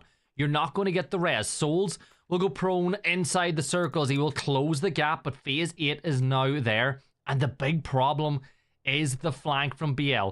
He's still looting up those crates. He's got himself level 3 helmet, level 3 vest. Look at the utility though. Working in silence, Chunks have nothing but 2 stun grenades to work with. I can't help but think that working in silence, they do have a little bit of high ground here. If they can stay split off, they can force 55 towards that center of the zone a little bit earlier. They might be able to play later.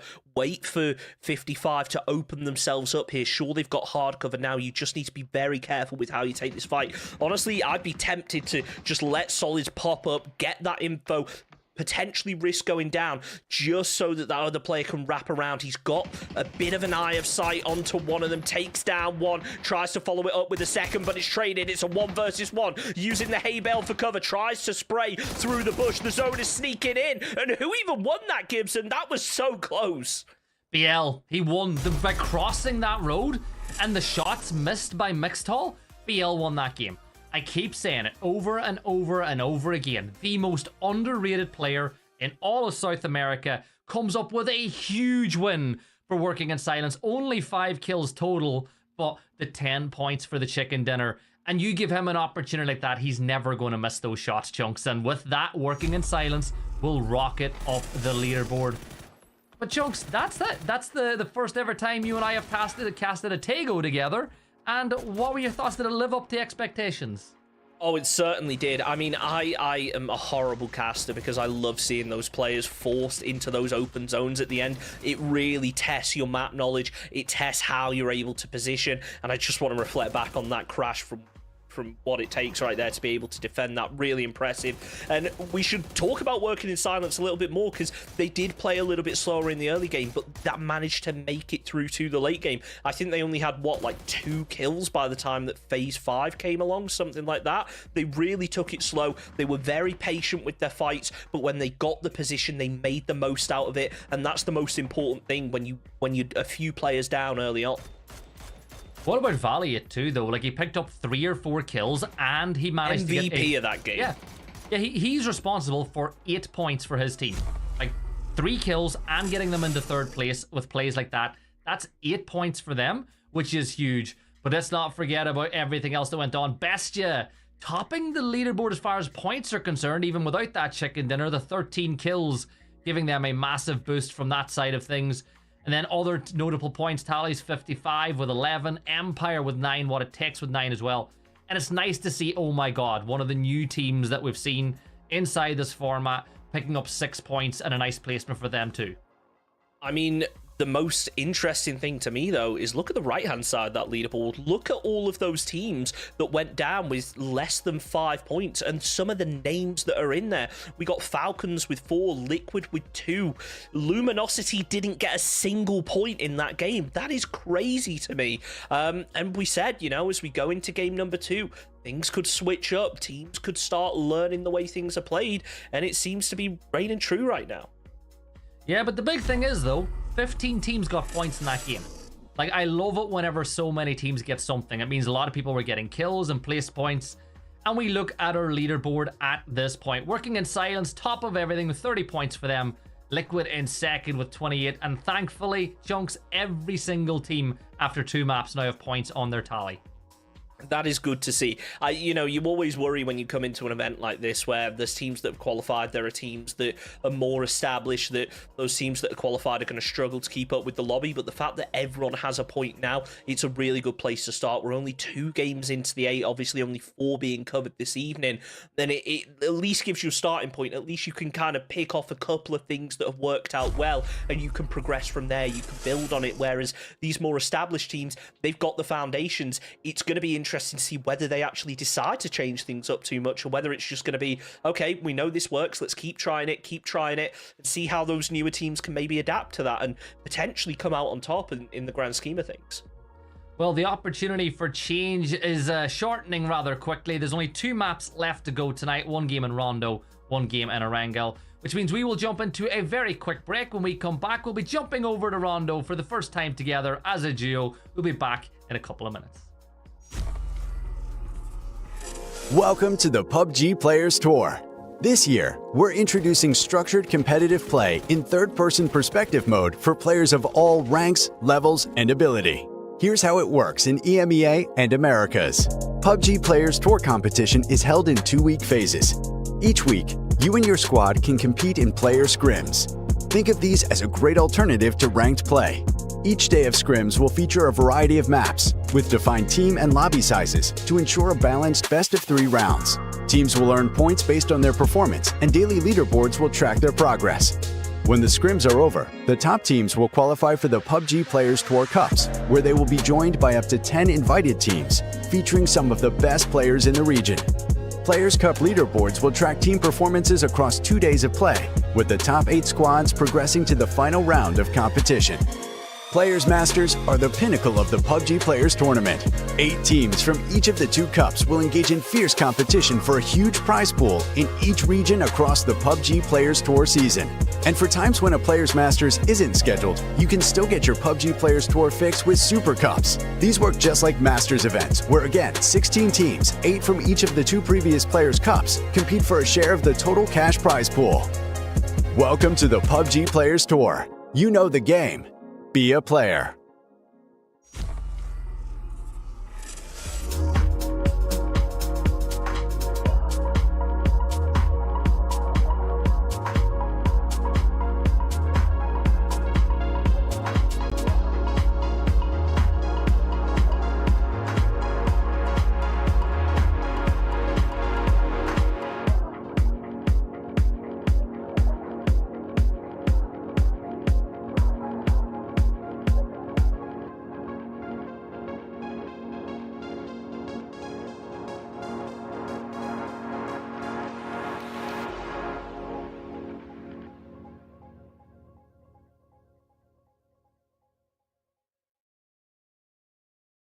Every time I close my eyes,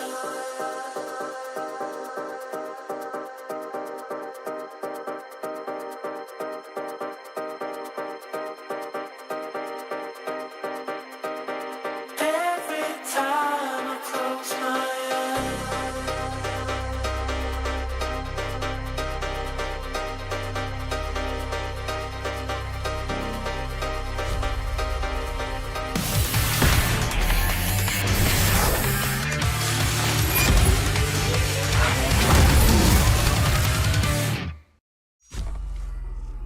And everyone, and it is so good to be back. Rondo coming up right now with me and Chunks. And Chunks, we've had 2 maps now. We've got a better idea of how teams are playing through it. Which of the teams do you think has dealt with the swap to TPP for the Players Cup the best through the first 2 games tonight? I'll tell you what, it's definitely not Falcons. I saw a player from that team absolutely crying in chat, blaming the game when it was evidently a skill issue. But you know what? I think every team has adapted pretty well. I think that teams have realized that, okay, what may have worked in PAS maybe isn't working as well now, but I think the core strategies are still remaining the same. Get yourself a good position, you try and get yourself a nice compound, you try and work off of that. I will say aggressive playstyle is amazing to watch. I love watching teams take those early game fights, and we saw a lot of it last game. I mean, that's why I think it was LG went down with 0 points, Liquid going down pretty much, 5 minutes into the game. It was amazing to watch. And now switching up the map yet again, it brings that whole set of questions of drop spots, play styles, how a team's going to rotate. These are all things that tonight have to be fleshed out. Yeah, and Chunks, I feel so sorry for you now, because all 8 million of Tiggs fans are going to be coming for you. Your DMs are going to be absolutely full of people asking, what did you just say? For the record, I personally love Tig, and I think that him and Shrimsy are incredibly handsome, and that they're really good players. So it was Chunks that said it, not me. But flight path, Chunks, going from 12 o'clock down to around 5 o'clock. It's a north to southeast favouring one. Test track circle, as always, is on the cards on Rondo with a circle like that. But the big thing is, a lot of these teams are going to have to go for a secondary drop spot, because the teams that like to go to Yao Tin, Yulin, have quite a long drop ahead of them. And that adds a whole other element. We were talking about the drop spots previously, but now if you can't access your primary, do these teams have secondaries? Are they going to be contested? And I mean, just look around test track right now. How many teams are going to be dropping around there?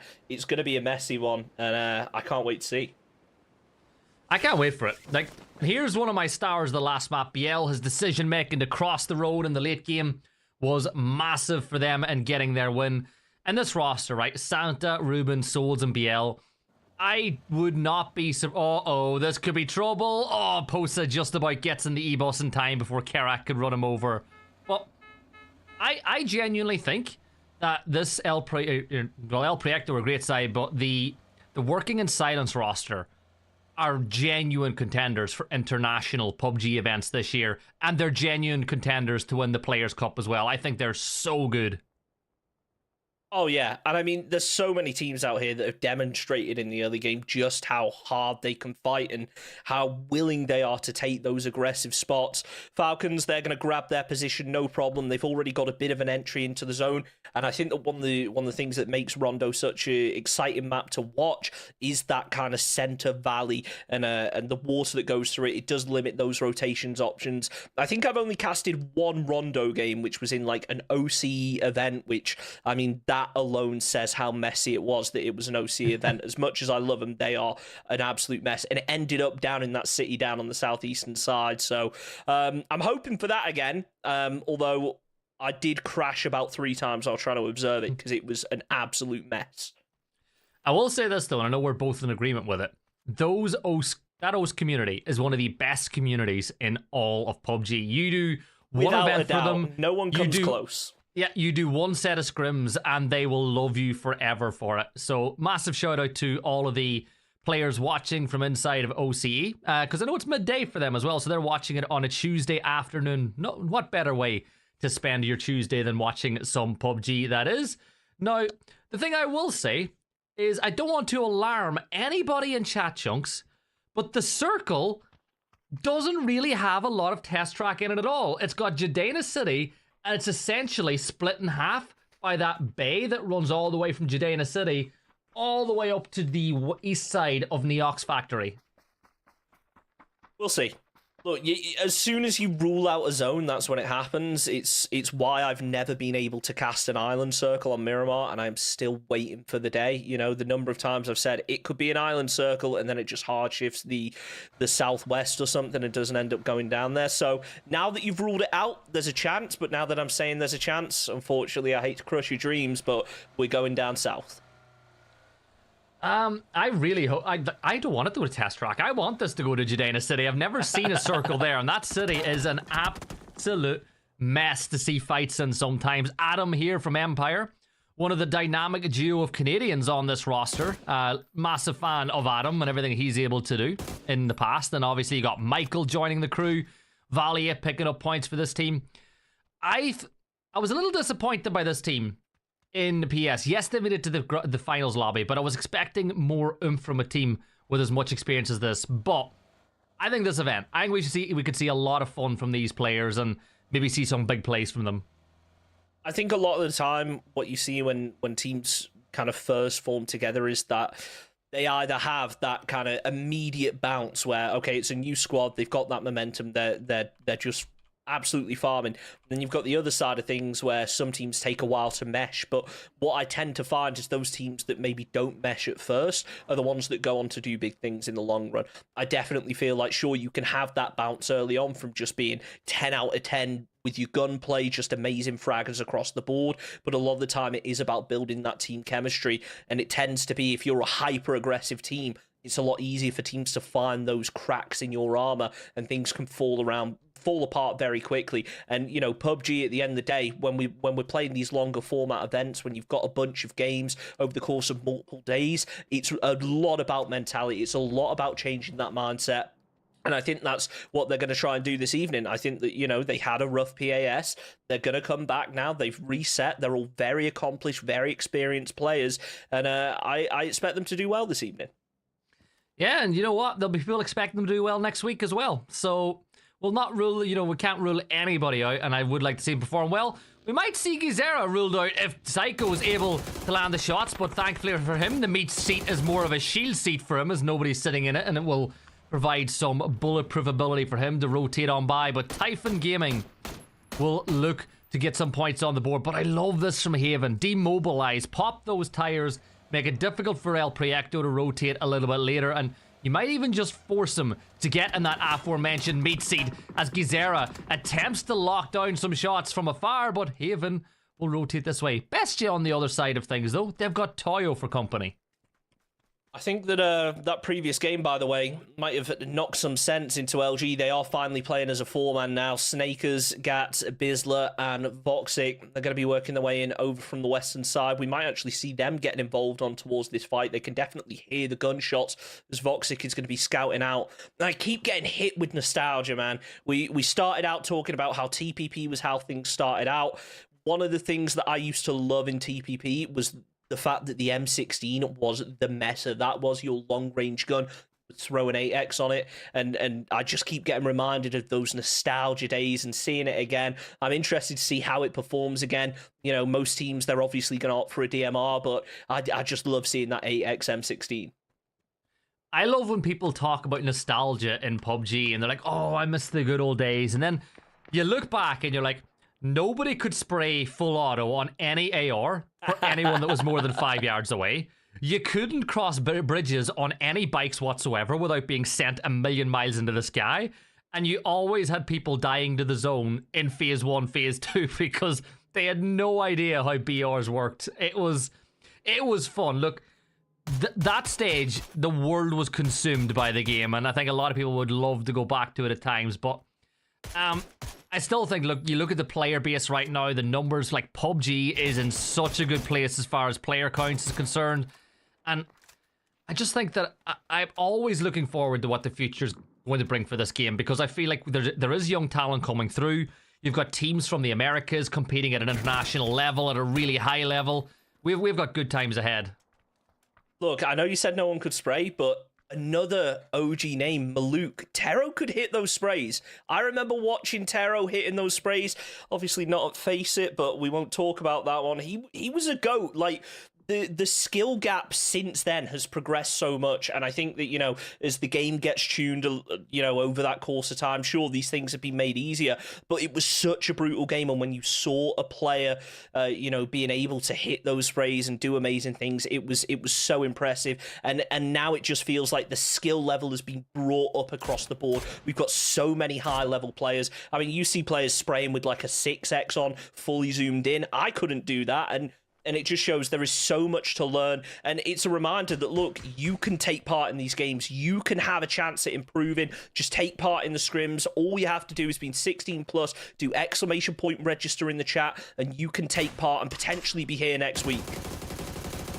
Exus from Oh My God spots out the rotating last resource player, but not going to get a knock this time around, as Exus and the rest of Ko's team will hold this position.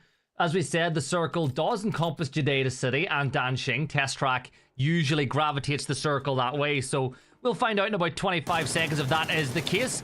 Coda Kid scouting out the compound, but Keter makes just about enough noise to keep him going the other way, and Kickpome will get spotted out as Valiant will steal away the hard work done by Lucid. It's going to be hard work, this zone, I'll tell you that for sure. It looks like Roth is actually having some hard work of his own, trying to prevent the crash right now, being able to do a little bit of damage to try and defend. The rest of the squad are going to be moving in to try and provide that support, but it might be too little too late if they are not careful. They've already given away control of that compound. The zone is centered up over on the river. This is exactly what I was hoping for, because I love it when teams have to make that decision early on. I would maybe guess that teams like Bestia, like Falcons, are maybe going to split up in a 2-2 right now, but let's focus in on this straight up head-to-head fight right for the edge of the zone. Yeah, Al-Qudsia looking to take the fight to FN as Repo will take a little bit of damage, but Roth throws that blue zone nade over on the ridgeline now. It bounces, and that might just catch out Rello as he'll go into the blue as Monster, aka DIY. We'll find D, actually is the way he wants his name to be pronounced. We'll find that knock on the Repo. Rello crawling back to Roth, and now spotted out as Soretta by Cowboy. All Soretta has to do is pop his head up, and somebody like Cowboy is accomplished enough and talented enough to decapitate him with ease. And here comes D pushing up over the ridgeline too, but you got to be careful in battles like this. D, he'll peek over though. He'll find the knock onto Satera. Pretty easy for him.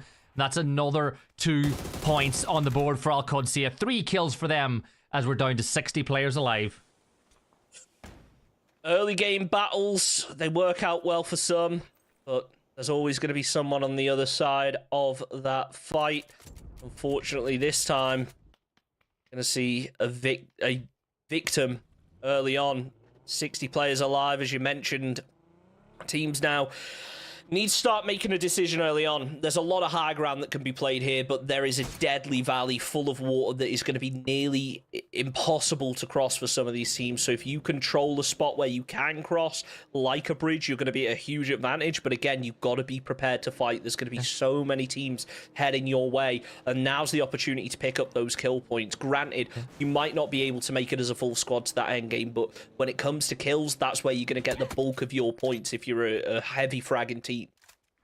One benefit, though, Chunks, is there are parts of this river that are jumpable. If you get enough speed going, there's small enough of a gap that you can get over, and your vehicle's tires will hit the ground in the river, and you can just about drag yourself out at the other side. But you have to go north for that, and as you said, teams will be aware of it. Teams will know that's what some of these teams will attempt to do later on whenever the zone does eventually pick a side of the river to go to. Team Liquid currently second in the leaderboard. They're up to, you know, what, there was it 28 points that I saw them sitting on, so they're sitting pretty as things stand, but they would love another win here in game number 3 of the night.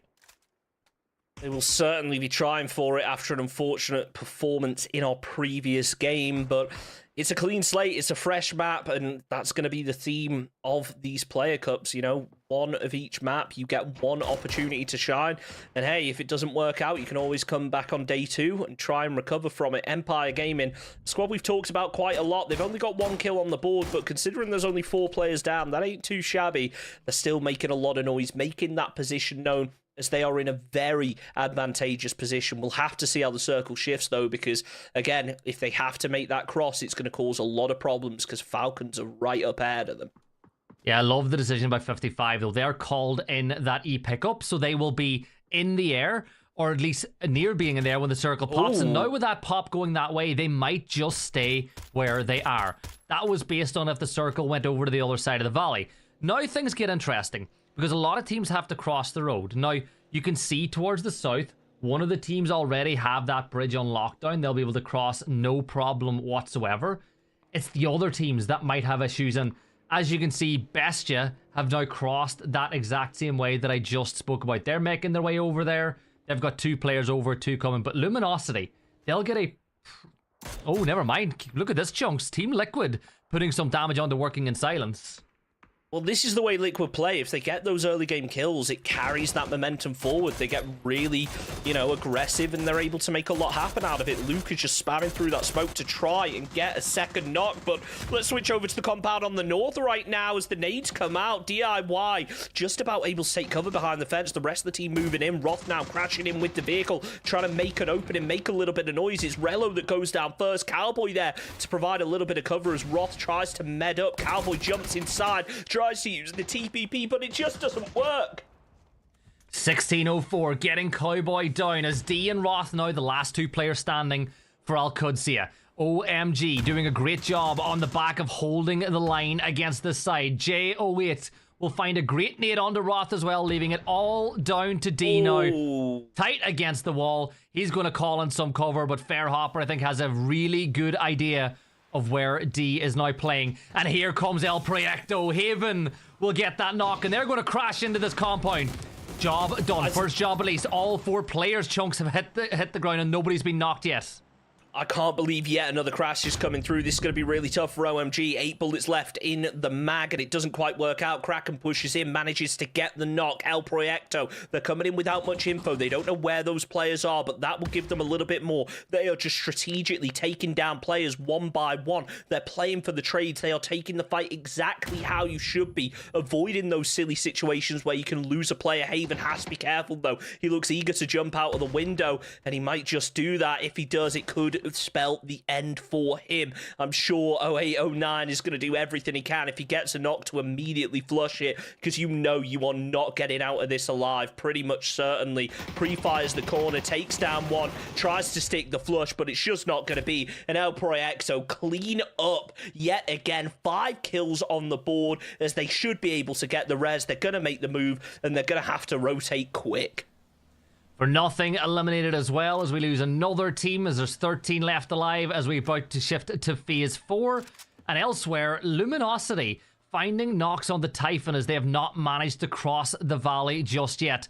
And I think working in silence, they're going to cross the road, and there's nobody holding it the way you might expect it to. Maybe Snakers from Luminosity will be able to shut this move down, but the circle will rock right on up on that volcano hill just north of Yungu.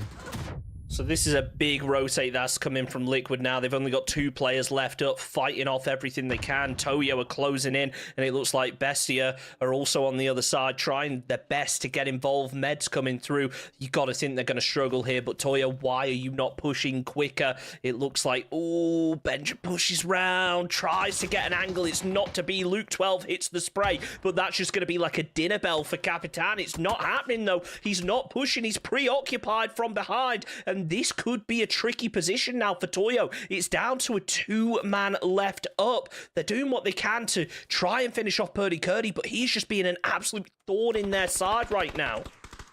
Yeah, Kurt, though, he's inside the blue, so things not looking great for him, as he'll not get back up to full HP while he's there. So that means that headshots and body shots are even more difficult. Luke 12, he's going to have the blue pushing him in a second now too, as these two sides are doing some mutually assured destruction by this edge of the circle. Kurt will confirm out his kill with that molly, but look at the patience from Emmy. He wants to take down Kurt as we watch Luminosity now rotating south.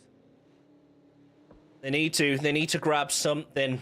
My big question has to be, who's going to try and play that mountain up in the middle, though? It's got to be a strong position, but you are going to have everybody looking in your direction. What it takes, unfortunate there for Masters to go down. They are just being stuck here. I don't think they realize quite how many teams were in this area. We'll switch back on board with Toyo, and you got to think at this point, neither team is going to make it out of here. Even if you manage to somehow get out of this fight, rotating 55 Bestia, they're all going to be waiting for you. They've heard these shots. They're looking in your direction. It's just a waiting game, but Bestia, they do have to make a move further into the circle. Michael actually landed a mortar kill as Luke 12 taken out with the DMR there. Love that for Michael, but Toyo, they've played the patient game. They've lost 2 players.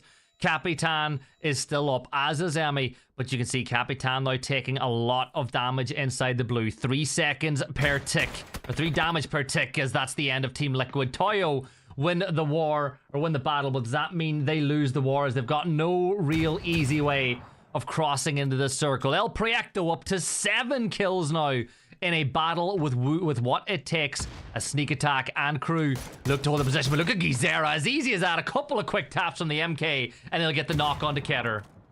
This causes huge problems now for what it takes. You need that anchor player not only to provide that suppressing fire, keep some heads down, but also to get a lot of info. Sneak attack, living up to his name, trying to sneak over the rocks here, but struggling to jump up over. H-Wing going to be third party and over onto Bestia. They go down, sneak attack falls, and now what it takes are just absolutely falling apart. Only 1 player left up. Toyo go down as well, and we are quickly getting close to placement territory.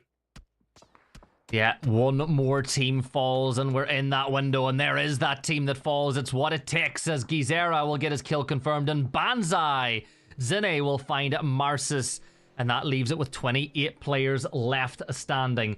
Center of the circle is that mountain, but nobody can really play for it just yet, because there's so many angles you can get pushed from. And speaking about getting pushed, Gizera pushes some 5.56 into the skull of Zine. I just love seeing these mortars in play, though. Look at that from Empire. That's, I think, the second knock they managed to get with that now. Firing up yet another. It's quickly going to come tumbling down. The question now becomes, is it going to connect? Doesn't seem that way. Tiggleton there to sponge up those kills, finish off the job. 1 more bullet, and that will be it. 55 now lost another 2 players. They are in a very tricky situation. 2 left up, laying prone, using the ridge line for cover, but they have to make a push, and ultimately they have to make a push through the Falcons if they want to get into zone. And that's not a push anybody wants to make, never mind 55. As everyone else now begins their move. Here comes Banzai's push now as they look to rotate past Empire, heading directly towards the ridge that Coda Kid is playing on. And Coda will need to be very active as they rock on up. Now, does he have any utility, or is he going to fall into the hands of Banzai? Using the car for some cover, but Haven from El Proyecto is there, and now El Proyecto and Banzai will go head to head. But now they're both aware of each other's position as well. They have to play this ridge strategically. They can't over-rotate here because they are just going to get third party. They're in, a nice little dip right now, but they are in a rough position. All it takes is them to take one step out of line, and they have exposed themselves, and their heads getting taken off. Falcons, they've got themselves a nice dip as well. They're covering that southern side. They know there's going to be players lingering about. They just don't know exactly where. This, again, is where that TPP comes into its own, where you can really use that extra perspective without exposing yourself. And unfortunately, 55 just couldn't. They had to make the push out into the open. Falcons clean it up. Down go 55, 7th place for them. There's, oh no, this is looking rough as a solo. Yeah, and it's El Proyecto as well, the, who Kami would like to say is the best team in South America. And I suppose you can't really argue with his logic when you look at what these players were able to achieve last year. And it's Banzai that are the target. Gizera with a Groza from that range. Good night. You're not going to win that one. And now Zinni is the last player up. A good molly tossed into the midst as well as it forces them further back. And Zinni will hit the deck. But you feel like this could be curtains for Banzai if he doesn't get these smokes off quick enough. Certainly is looking that way. El Proyecto just focusing in on this. I mean, it's a matter of if, not when, almost. It would take an amazing play to try and get out of this. Voxic, similar position. Completely exposed to Falcons as they start to move him around the back. The nades are coming up. He tries to close down the distance, but spotted out in the open. Trimsy sponges that one up, but it's actually going to be Solds that gets the steal of the point away. Snakers also to fall, and I think that's LG down to just the Bizzler left up in a real tricky situation. But I think the positive is nobody knows about his position. He can lay low and just keep his fingers crossed and hope that Falcons pass over. Yeah, I think that it's going to be a really, really good game again for working in silence for at least climbing the leaderboard. And just as I say that, H1 will get a knock onto BL.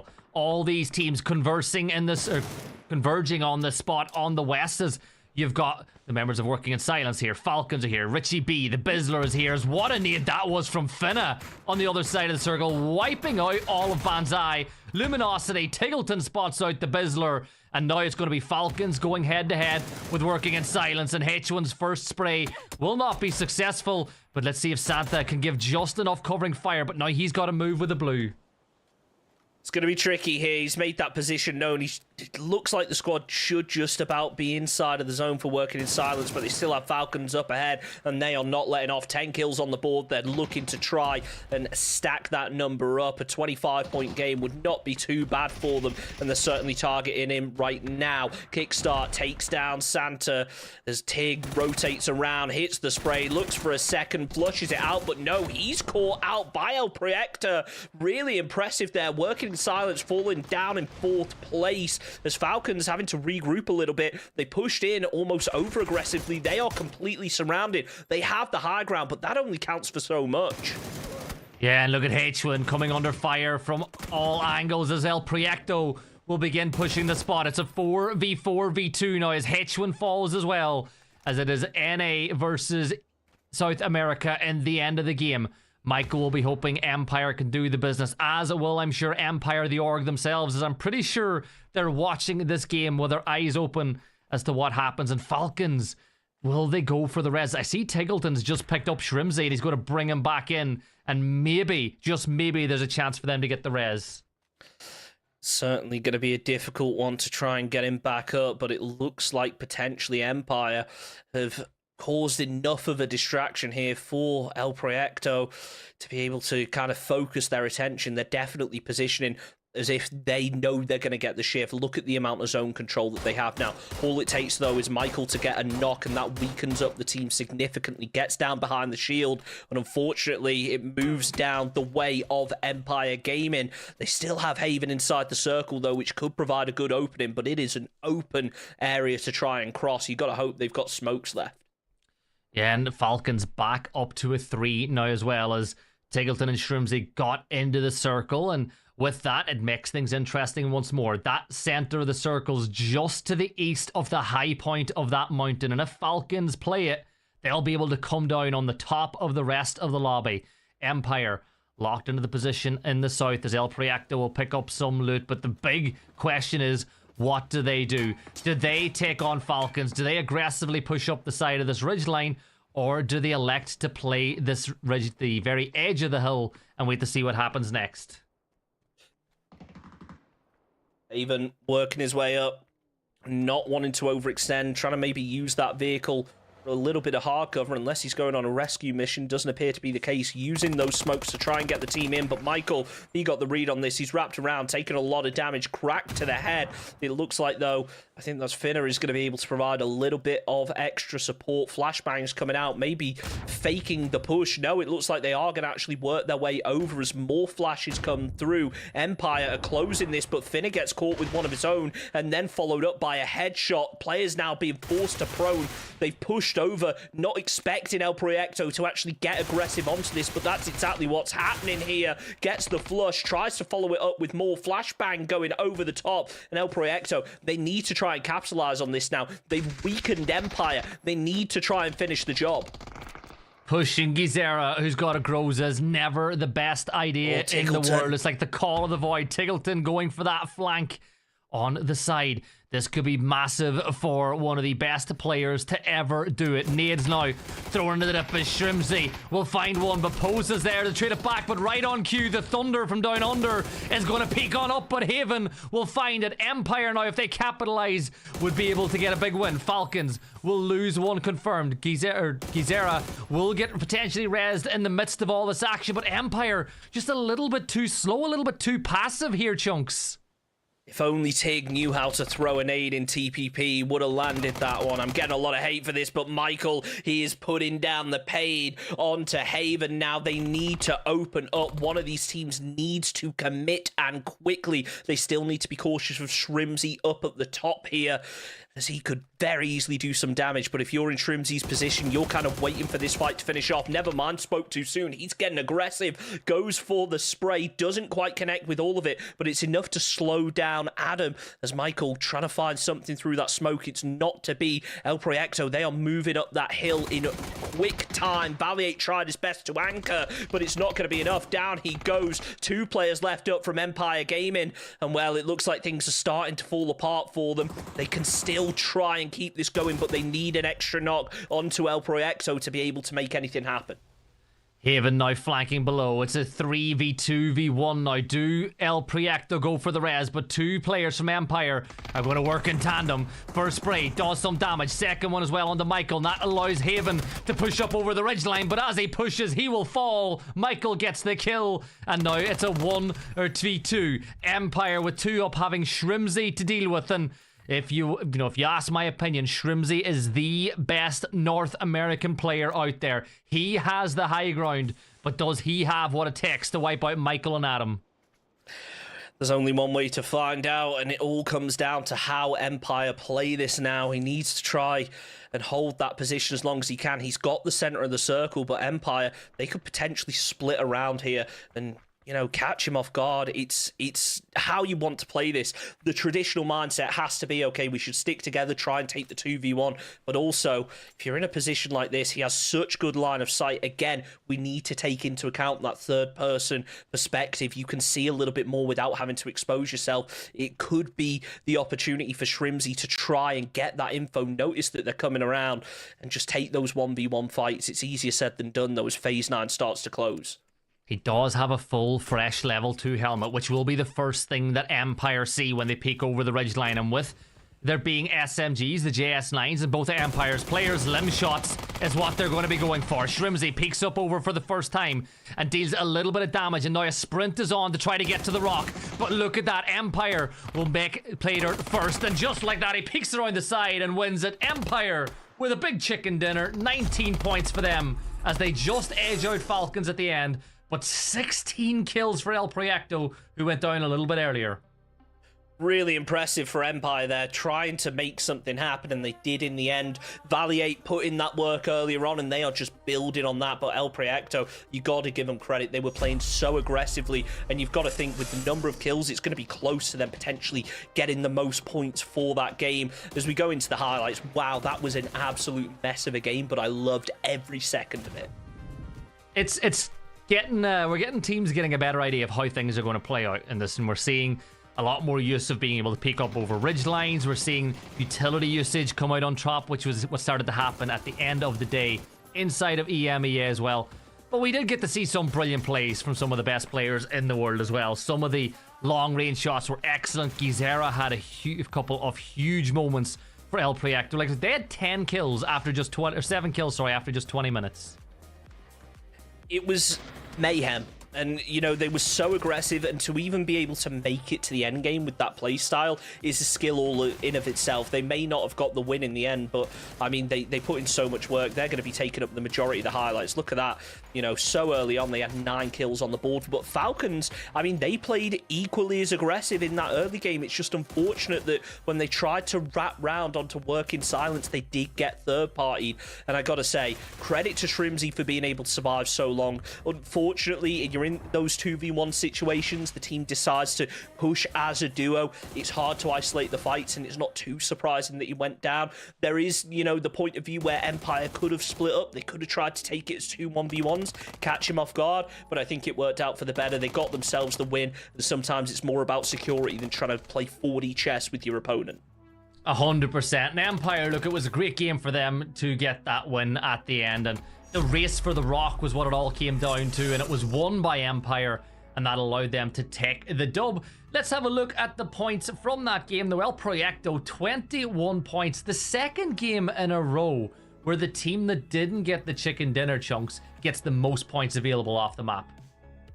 I guess it's a kill-heavy evening, and that's what I like to see. You know, it isn't all about the placement, and I think that, you know, some people were hesitant with coming into third person, where there is kind of that idea of, okay, we can play a little bit slower, we can gain more intel, but ultimately, it's the same game. It is the same play style. The teams are using the same strategies. If you see a team that's weakened, you push it, you get aggressive, and that's worked out so far. Really impressive from El Proyecto. That's got to be putting them really high up in the rankings now, if not first. Another game where 15 teams inside the lobby were able to find some points as well, which is always nice to see. Total leaderboard, though, working in silence. I said they were going to rocket even further into the lead. They're up to 37 points now, ahead of Empire, who are tied with Liquid, but gets second spot because the tiebreaker, of course, is chicken dinners. Of course, they've got more placement points than them. Falcons now inside of 4th place with El Proyecto after that big game, pushing them up to 27 points. And it's looking competitive there, Chunks, to be honest. It sure is. I mean, one of the points that I noticed from the the EMEA games earlier this evening is that we saw the partner teams up at the top, but we also saw a couple of them at the bottom. And I was like, I wonder how things are going to change when it comes to Americas. Are we going to see the same thing where there is a couple of teams that really thrive in TPP and a couple of teams that struggle? And it seems to be that way. You know, it is, for some teams, really hard to adjust your play style between the 2 game modes. And again, it comes down to how versatile are you? How much have you practiced this TPP? And I think that we're starting to see that disparity now, and also starting to see these teams that are lesser known starting to put in some work, consistently getting points. And last game, you know, every team had at least 1 point. Now every team has at least 2, so brighter things in the future. Well, we will get to learn a lot more about these teams over the coming weeks, but it is time to jump into a break. When we come back, it'll be Erangel to finish off the night. We'll see you guys in about 2 minutes.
Welcome back in, everyone, to the PUBG Players Cup. Gibson and Chunks here to take you through all the action. And Chunks, I hope before this last game, all the players have dipped their face into that sparkling ice water, rubbed banana peels on their faces, and slept with their LED heat mask to get themselves ready for this last game of the day. Don't forget levitating over the pool for a couple of minutes. You've got to get that in, otherwise your day is just absolutely ruined. Look, it's going to be an interesting one. We're back home on Erangel. I'm in a bit more of a familiar place now. It's easier to kind of... I think everyone knows Erangel is home. Everyone is so used to this map. I imagine things are maybe going to calm down a little bit. It's going to be less intense in that early game, but who knows? You know, there's been so much unpredictable moments this evening. You know, we've got the playing path to take into account. If that ends up cutting off 3/4 of the island, then it's going to be a huge problem. A part of me is actually really hoping for a melee game here. And I know that they're controversial, but I think that it's less familiar to players. And if you go somewhere less familiar, in a less familiar game mode, it's going to be those more adaptable players that are able to shine. And that's what we're really testing tonight. Who's able to adapt better? And some so far have done better than others. The last Erangel game that I casted was a melee-based circle. Me and Cammy brought players through the action on a game that was really well contested by a lot of these teams, but I'm actually going to go the opposite. I want to see a north, very, very north circle, you know, in and around shooting range, Severny. That's what I am a fan of. And the flight path, though, it kind of gives a couple of options, right? So the circle has to touch the flight path if you're ever wondering how that works, especially here on Erangel, which means that you can have a circle up around Yaz as long as the tiniest bit is touching that zone. And I just want to confirm, has your feet frozen too, or is it just me? It's just you, unfortunately. I'm all good, so I can take over for a minute. I'll hope. Refresh. I gotta say, all right, with this playing path, and I just want to touch on it. I think my favorite circle on Erangel is a Milta Power Circle. That whole area, it's so barren. It is an absolute mess, but there's so many little dips and divots that teams can fight for. And that, I think, would be the perfect way to see how TPP changes the game mode. Unfortunately, it's not going to be centering up kind of towards Quarry area, but there's a lot of team around Roz that are going to be struggling here. You know, they've got a tough rotate. There's plenty of paths to try and take, but there is a serious potential for early game fights, and right as I say that, Cowboy goes down. Poor Cowboy going to be the target for Mixtall. He'll find that knock. The real question is he going to be able to find the flush to go with it? Because Cowboy is, of course, inside of Junkyard, and the real thing is, can D do anything about it? He is not too far away. Circle, of course, this is what I like to call the Iberian Circle, by the way, Chunks. And for those of you who might not know European geography, the Iberian Peninsula is Spain and Portugal, and if you look at the circle, it is very similar to that part of the world, with Primo pretty much being in and around where Gibraltar would be. Yeah, you like that bit of geography, or is it a little too much for this time of the night? I've already learned more about geography from you than I have in my years of school, so thank you for that. You're welcome. Double check that later on a map. I gotta say though, DIY already taking an early game engagement. This is rough for them. They lost one early. Mixall goes down though. Oh, it doesn't matter. Trisk is there to run over DIY. Relo's doing what he can to try and make something happen. I mean, at this point, I say you just commit to it. You try and get those kills. It appears to be the case. Roth's hopping on the back of his vehicle. Actually managed to take down one. So it is back down to a 2 versus 2, but you got to think 55 should be able to get the flushes here. You would hope so, but you just never know, depending on what Rel was able to do from behind this tree. I think that there's an attempted res going off here as Mixtall might be brought back up onto his feet. So at this point, I think Rello should be looking to confirm out some knocks of his own. Damage dealt onto Trisk, who will move behind that tree, and you can see the barrel of his gun, but you can't get the knock, and he's being held by the other two players of 55. So really good decision making to split here. Baki gets the off angle on Rello. And yeah, both players from 55 back on their feet. This has been really successful from 55 so far. And as I say it, Rello finds another knock. I was just about to say Rello's done here. You know, he was pinned down. There were two different off angles. They were just putting down fire. But it looks like Roth and Rello working together to equalize the fight yet again.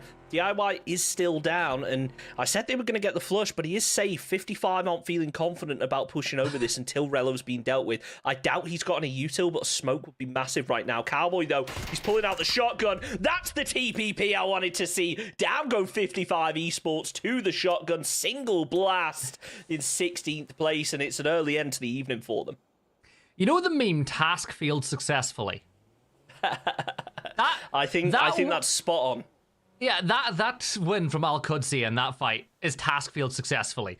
Somehow, all four players were back up on their feet. You had the high ground, you were looking over, and you still lose because Al Qudsi are just better. They get the four players back on their feet again. D is back inside the game. And with that, we lose our first team of the final map. 55 Esports' night is done. I gotta say, I saw someone in chat. I'm sorry if I missed who it was. Creepy.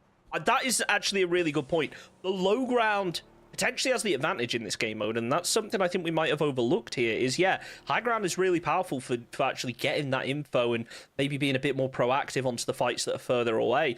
But, you know, when you've got that third person, you can use that low ground. You can almost kind of clip over the top of a ridge a little bit more. That's something that I hadn't really considered before now, and I think that was something that was used really successfully there, you know, playing a bit lower down, knowing when that player is going to peak, because you have a little bit more time to adapt than that player who's kind of coming over the top either has the choice of, okay, I'm going to stare at the ground to get a bit more info, then have to adjust my gun back over. That is something I think we may have overlooked, and we should maybe pay a little bit more attention to later on in the game as we get to those closer range fights, especially around Quarry, where it is very vertical heavy. Well, I'm going to expose myself here and basically say I only play FPP, and I'm a fan of Star Wars, and to me high ground is always the most even if it's not, to me having the high ground is always the most advantageous thing that you can have in any fight. Typhon, not really been able to find a lot of advantages tonight so far, not necessarily having the type of day they would have wanted, which is a surprise because the likes of Quan, Tony, Psycho, and Kerak are really talented players, and I think they'll be disappointed that they've not been able to have the impact tonight that they would have wanted. Yeah, it's unfortunate for them, but hey, you know, there's still 4 more games after this evening. They could potentially claw it back. We're only halfway through, and I think for a lot of these teams, it may be a moment of realization for one reason or another. One could be, okay, we were very confident coming into it, and it's kind of fallen apart now. The other side of things could be, hey, we weren't so confident coming in against these top-tier teams, and we've got a couple of points on the board. Let's build on what we've got. And I think that comes back to the pros of taking part in those player scrims that go on throughout the week to be able to qualify you to this versus maybe being invited. You've got a lot more time to practice. You have a lot more time to adapt and to kind of learn the positions that people are more likely to play if it is any different to FPP. And I think that we are now starting to delve a little bit more into that and see it come to fruition and see how different positions that are maybe stronger in first person can actually be a little bit disadvantageous in third person. Yeah, these are all things that we will learn more and more about as the PUBG Players Cup will continue. Remember, you can sign up as long as you're 16 plus. You can take part in this event over the course of the year. There will be $139,000 up for grabs inside North America and inside of Europe. All you got to do is grab your squad and register, exclamation mark, register, exclamation mark, I believe it is PPT, if you want to get that link to sign up for you and your friends. Inside of the dog food compound, yes, I've had that conversation many times in the past. I call this dog food because if it was a llama, like other people said, this would be llama droppings. So I think dog food is a much better name for it. You know what? I got to side with you. I don't think either of the names are ideal, but hey, it's better than the alternative. And right now, they're making it work. This is going to be an interesting compound. I think a lot of teams are potentially going to try and move in here, so they're going to have to make a lot of noise, make their position known. Bestia, though, doing exactly the opposite. Keeping their heads down, keeping quiet, waiting for that team working in silence to maybe overexpose themselves. I don't think there's been any shots just yet, but look at this from Capitan playing over on the ridges. Might be able to get a player onto Empire. Goes for the spray. but doesn't hit a single bullet. That is heartbreaking. Maybe Benya can make something happen. Michael tries to go for the seat swap. It doesn't work out. Toyo going to be able to pick up their first point of the game, but not without taking a casualty. Capitan goes down as Adam looking to try and finish off the job with, I think that's Finna coming up behind. Yeah, Capitan deserved that knock for the spray onto the Aston Martin going across the bridge. That's just a bit of karma for missing those shots. Capitan, you're way better than that, my guy. Anyways, Pipa, he'll look to attempt to take down Valley, who did a great job earlier tonight, picking up 8 points solo way back on Taego earlier on. But Pipa will pre-throw the nade around the corner. 1 versus 1 here between both of these players. And here comes the sprint in, and Valley, who has been the man so many times, will be the man once more. Pipa will fall. Capitan down as well. Toyo, they were the bridge campers, and they have been taken out by Team Empire 1 by 1. And look at this, Banzai have gotten involved from over on the other side of the road, and they are going to get a knock of their own. And I don't think there's really a good opportunity for any of these teams because of the way the circle is popped and the fact that they're all wasting a lot of time in this fight. This is brutal here, but again, we've seen kill-heavy performances get you up that leaderboard, and we're starting to see it again. Circle shifts down to the southeast now, which I don't think many teams were expecting when you look at how they've all centered up around Quarry, just off to the Chopstick compound as well. Everyone is just sending it in right now. I wouldn't be surprised if we see Luminosity take this fight straight onto Typhoon as they move in close, looking to try and get that engagement early, but looks again like one of those kind of slower fights where it's not going to kick off right away. That zone shift as well was definitely a zone shift of all time as it goes hard over towards the east.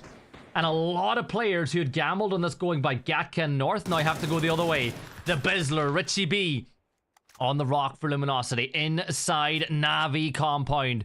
It's Typhon taking on LG. I said that I wanted to see more from Typhon, and they're looking to bring the fight to LG, but they have sustained the first knock as Tony is down. But it looks like Chunks, they're going to be able to find the res. It certainly seems that way for now, but LG, they're applying that pressure. They need to close up the distance, but this is one of those very difficult compounds to do it in. The only real place that you're able to kind of make it without exposing yourself is on one of those rear walls, but with so much attention around this area, I don't think they're confident enough in their ability to be able to make it round the outside safely without getting engaged by a third party. And it appears that it might just be one of those where they sit there for a little bit, they're center circle. I say that though, but look at this, there's a whole other team pulling up behind, and now they definitely can't make a move on either of the walls, whether it's north or south. I love this because Al-Qudsi, as you said, are peeking from one side. In the fields, you've just lost one of the positions that teams like to play, as that's been picked up by last resources, sorry, as they're in that position. And we've got ourselves a bit of a, I like to call this the gentleman's agreement, right? You stop focusing, these two teams will fight each other. But if you're locked in, they're essentially going to watch each other's back as well. So they'll make sure that neither side of this compound gets crashed. But as I said, you turn your back on each other and get a little complacent, they will stick a knife in it. DIY spotted out that team up to the north, decided not to take the shots, spotted out in return. Rello just covering down to the south. Smart move. We saw, you know, potentially teams could have made that rotation through Millie Island, so they're just going to be holding it. They're fairly central for now, and I think that everything is really going to come down to this LG compound. Unless we see a real hard shift, there's going to be a lot of teams looking in this direction. I can't imagine much to come out of it as Banzai, trying to take the spray. Doesn't quite land it, but at least you don't have to navigate Toyo. It's an interesting position for Banzai to be holding here, right on the edge. They haven't had chance to regroup, and I'm sure the call will be coming through for the rest of the team that are further ahead now, saying, hey, turn around, focus on this, but they still need to be careful of Typhon Gaming. Yeah, Comet, though, is a pretty, you know, normal compound. I think I like Comet, you know, backflip and Comet, these two side by side. Oh my, Psycho is just absolutely obliterated Alo with the bolty on the middle of the head, as Toyo now will rotate past this Navi compound as well, and sending shots their way to let them know that it's occupied will be the members. Oh my, Kurt, what have you just done? You've managed to get another knock as Emmy will see one of his teammates fall. This is really good from, well, Have you just seen that shift again? Has it just done that? I didn't pay attention to what Kurt was doing. I was only looking at that shift. Oh my lord! What a Someone shift called that it in is. chat as well. I'm impressed. Was it That me? is- Was it me saying this was going to shift back to the bridge? It might have been, but that is a hell of a shift right now. And wow, I mean, any teams that are in position now are going to be looking strong. I say that, but it's actually going to be Avon that pushes in, and that is not a squad that you want to be trying to deal with now. I think that's what, 2 squads holding the same compound. They goes underneath. That could actually be huge here. A little bit further to the right. He could have got a double knock with that. Tries to go for another, trying his best to cook it. Needs to throw it a little bit further. Let's hope he manages to get it over the wall. He just about does, but it's going to be a little bit short right now. As wow, it's just a waiting game. More and more teams are going to be moving into this area. There is so little hard cover in here. I imagine most teams are going to be up on that small little hill up to the north of the compound. DraftKings here for Bestia. We'll hear the Falcons pushing in. They lost 1 on the rotate as H1 fell. But look at Mime. Big flank on his old team. Maybe he's able to do something about it. Shotgun at ready for DraftKings. Holding the top of the stairs. Waiting for one of them to push out that window. Mime as well, trying to feed that information from the other side, and I think right decisions being made. Get out of dodge, get out of there before the kitchen gets too hot, and kickstart, just making sure nobody is crouched on the window. Spots out the other 2 members of Bestia, but a smoke wall cutting off lines of sight. Chunks. So he knows there's players there, doesn't know how many, doesn't have too much info, does manage to get a line of sight in the end. DraftKings unfortunately can't land the nade. In comes the shotgun play. This could be really powerful in these close range engagements, but he needs to try and make sure he engages them 1 versus 1. You do not want to run into a room with 3 players standing there and only 2 rounds in the chamber. Out comes the Molotov. It might just be able to connect onto Shrimsy, but it seems like it's just going to be a little bit far back. Jumps through the window as Bestia will lose the first. It's sneak attack with the third party here, and I'm looking at the map, exclamation point map in chat if you haven't already. There are so many teams down on Ferry Pier. This is going to be an absolute mess. I am just praying it shifts hard up to the northeast after this one.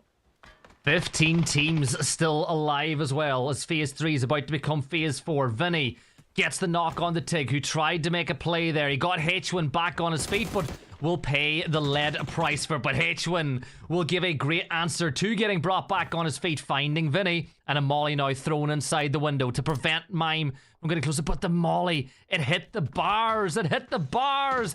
That nade will find a lot of damage as Shrimsy will push down, and Bestia fall in 15th place. And now Tiggleton will get back up as Falcons secure one of the few parts of hard cover in the circle, and the zone shifts exactly where you would expect. We're working in silence. Hold the middle, and the blue zone will find Kurt as Liquid are still trying to rotate in. It is about to become an absolute cluster here. Everyone is going to be playing for that northern hillside because you know that Ferry Pier is only a matter of time away from coming out of that circle, and really whoever holds that northern hill is going to be able to gatekeep it here. It looks like what it takes right now are really split off around that compound, but let's focus in on towards Voxer because he tries to make himself a bit of an opening. It looks like Typhon, LG, they're playing a little bit slower, being a little bit cautious about this. They know there's the potential of a third party down from the south. They are both hugging that northern wall for everything it's worth. Snaker's trying his best to make a peek, but I think Psycho might have got the read onto that, as now, as I mentioned, what it takes, they're opening up. They've got the compound surrounded, but they need to be very careful because if one of those players goes down, the chance of getting back up are very slim. 4 players in a shack there at one point wasn't really the best place to be in, and Mars is here from what it takes with the Dragonov, just not hitting the headshots. Does find one eventually, but just out of the instant knock range of that 7.62 rifle. So 97 damage found. Now Luminosity trying to bring the fight towards Typhon. The smoke will dissipate in a few moments' time, but Quan has the advantage. You feel like the player inside using the boxes is really difficult to push out from air like this. But look at Tony. Tony's on the other side, locking Gats in place. And just like that, Quan does win that first fight, I believe. As it's actually Psycho got the knock onto Voxage, holding on the other side. Typhon, they've got no util to try and defend this now. If you had a frag grenade, you had a Molotov, anything could potentially try and defend this compound a little bit better, but unfortunately they just don't. They, I think, have used most of their smokes, if not all of them. They need to just push this as a traditional gunfight now. Bizzler is there anchoring over the top, making sure that Stakers isn't going to get caught off guard when he peeks, but he does in the end. Nicely done to take the player down. Immediately goes for the heal, but he's lost his helmet in that altercation. Typhon, they're down a player, but Luminosity are down 2. It's all on Bizler right now to try and make something happen. And unfortunately, it's looking less and less likely as they lose more and more players with no sign of revives in sight. Yeah, Typhon just using the advantage that they have inside to do damage on towards LG. 13 teams make that 12 as last resource will fall, and we get ready for the next zone shift. Remember, this is the final map of the night if you're joining us. It'll be 4 maps every single playday. Bizler and Gats, the last 2 players up, and as you can see, Richie B has 0 plans on trying to get that res, but he's got to be careful with FN just coming up over that ridgeline pretty soon. Gats needs to make something happen, but it's looking less and less likely as the circle pulls down to the south. They're going to have to make a move out of this compound sooner or later. And, well, I'd err on the side of later if you're in LG's position right now.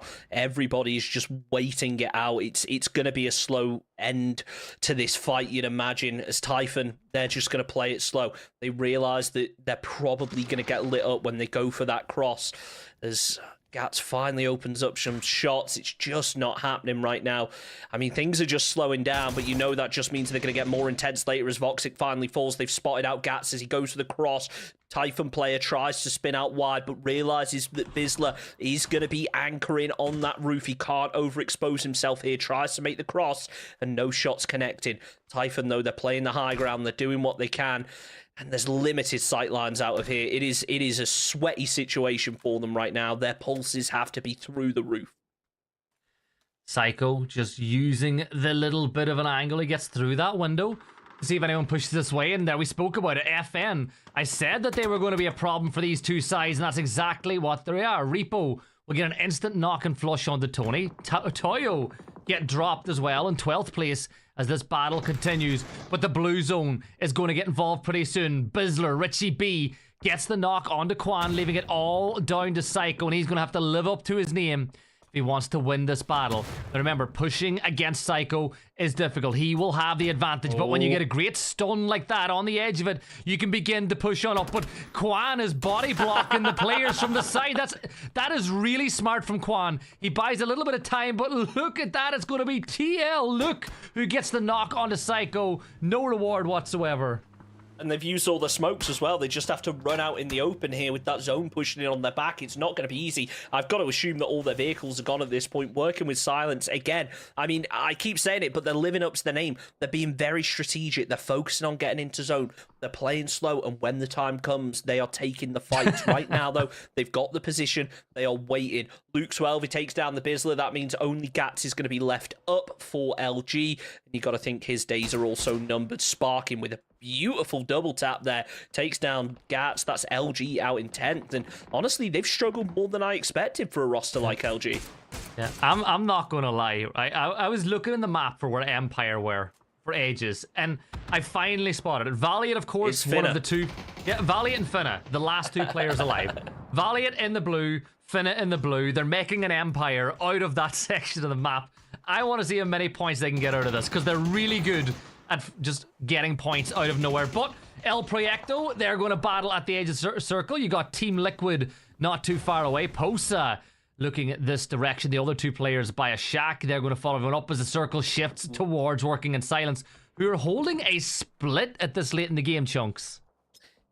It's brave, I'll give him that. I gotta say though, Finna goes down, it's only Valiate left up. I had my notes just covering the very bottom of the circle. I couldn't see him. I thought Finna was a solo, but no, Valiate consistently just sneaking his way in.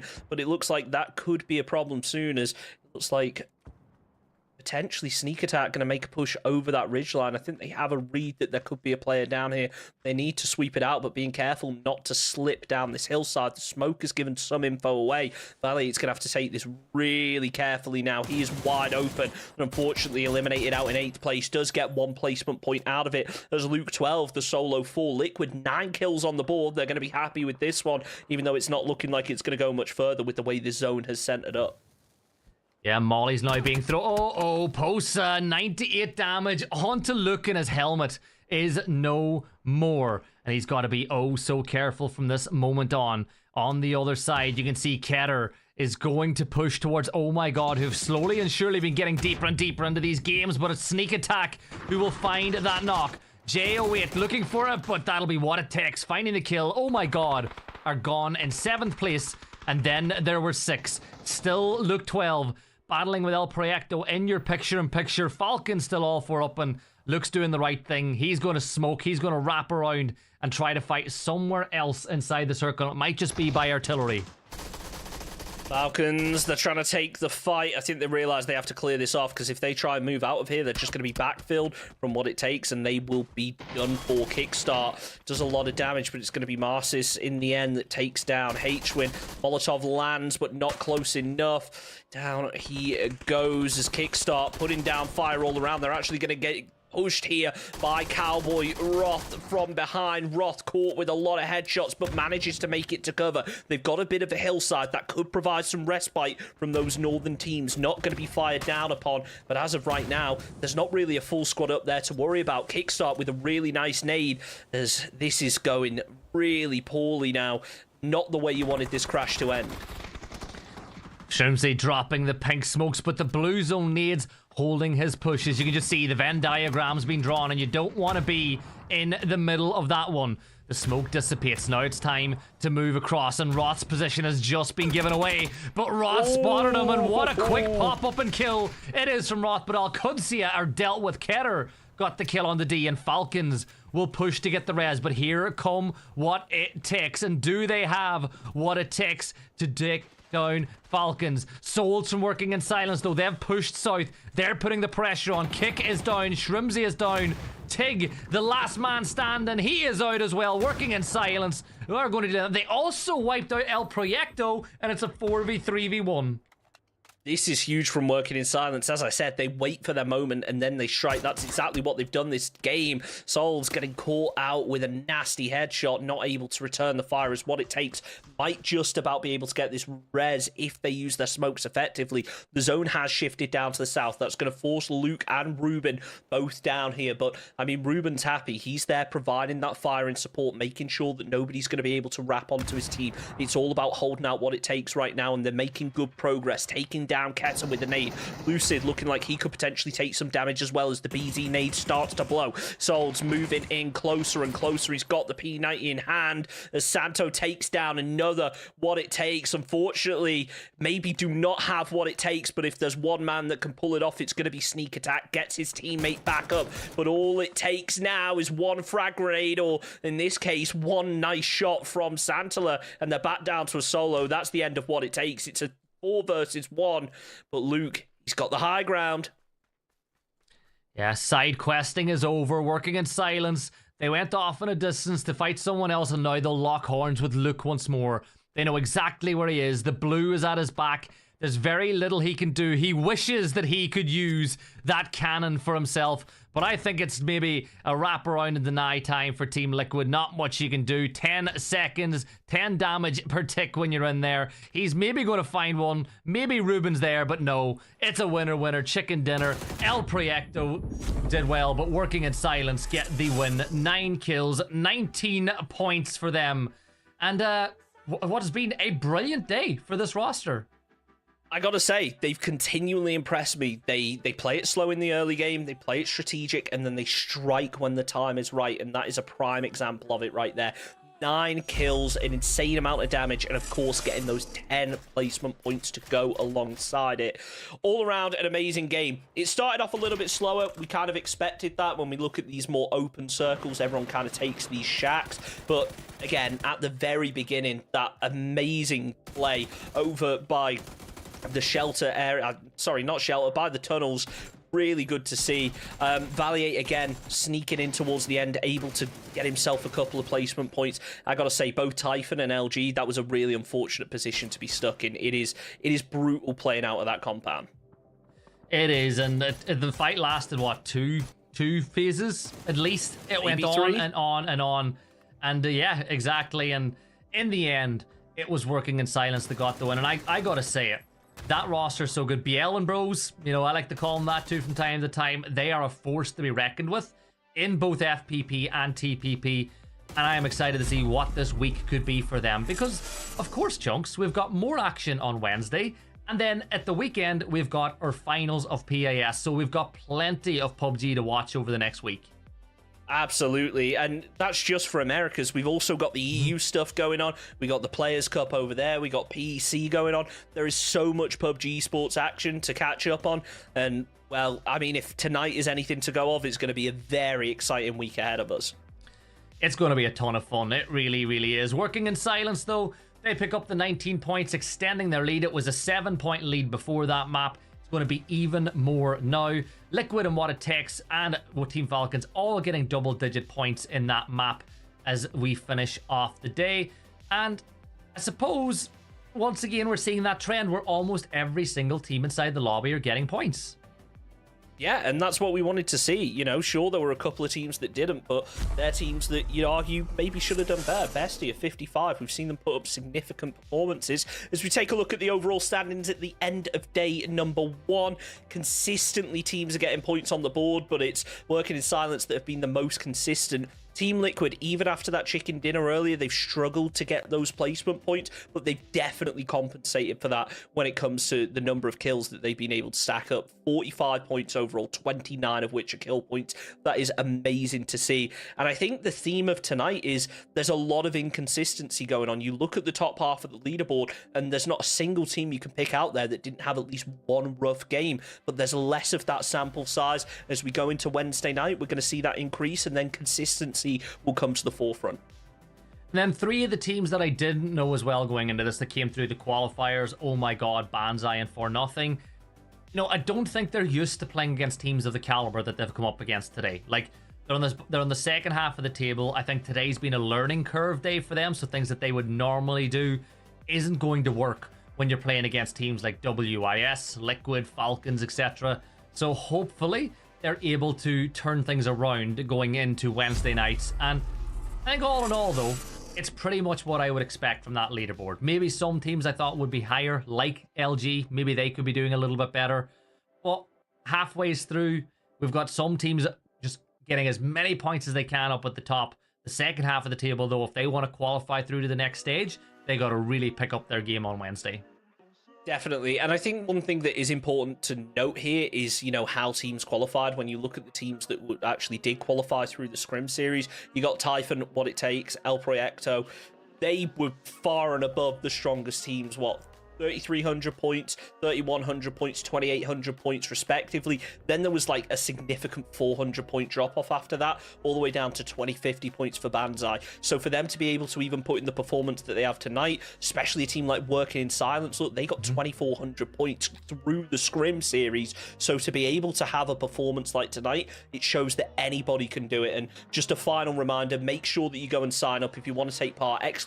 !register in chat. It's free to take part. You just have to be over 16 years of age, and look, you could be here next week taking part, potentially paying for that huge prize pool, playing I should say.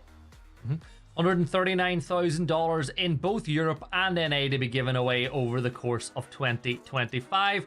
But that brings us to the end of the show. But fear not, if you want to watch more PUBG action, Wednesday we will see the resumption of the PUBG Players Cup in both EMEA and North America, back to back, as always is the way. And then if you are watching this and you want your regular dose of FPP action, Friday begins PAS and PEC Grand Finals here on the main PUBG channel. Tune in, you're going to find out who will be representing both regions in the upcoming PGS. But Chunks, from yourself and from it is time to say goodnight to all these wonderful people in chat. Stay safe, everyone. We'll see you on Wednesday. Take care.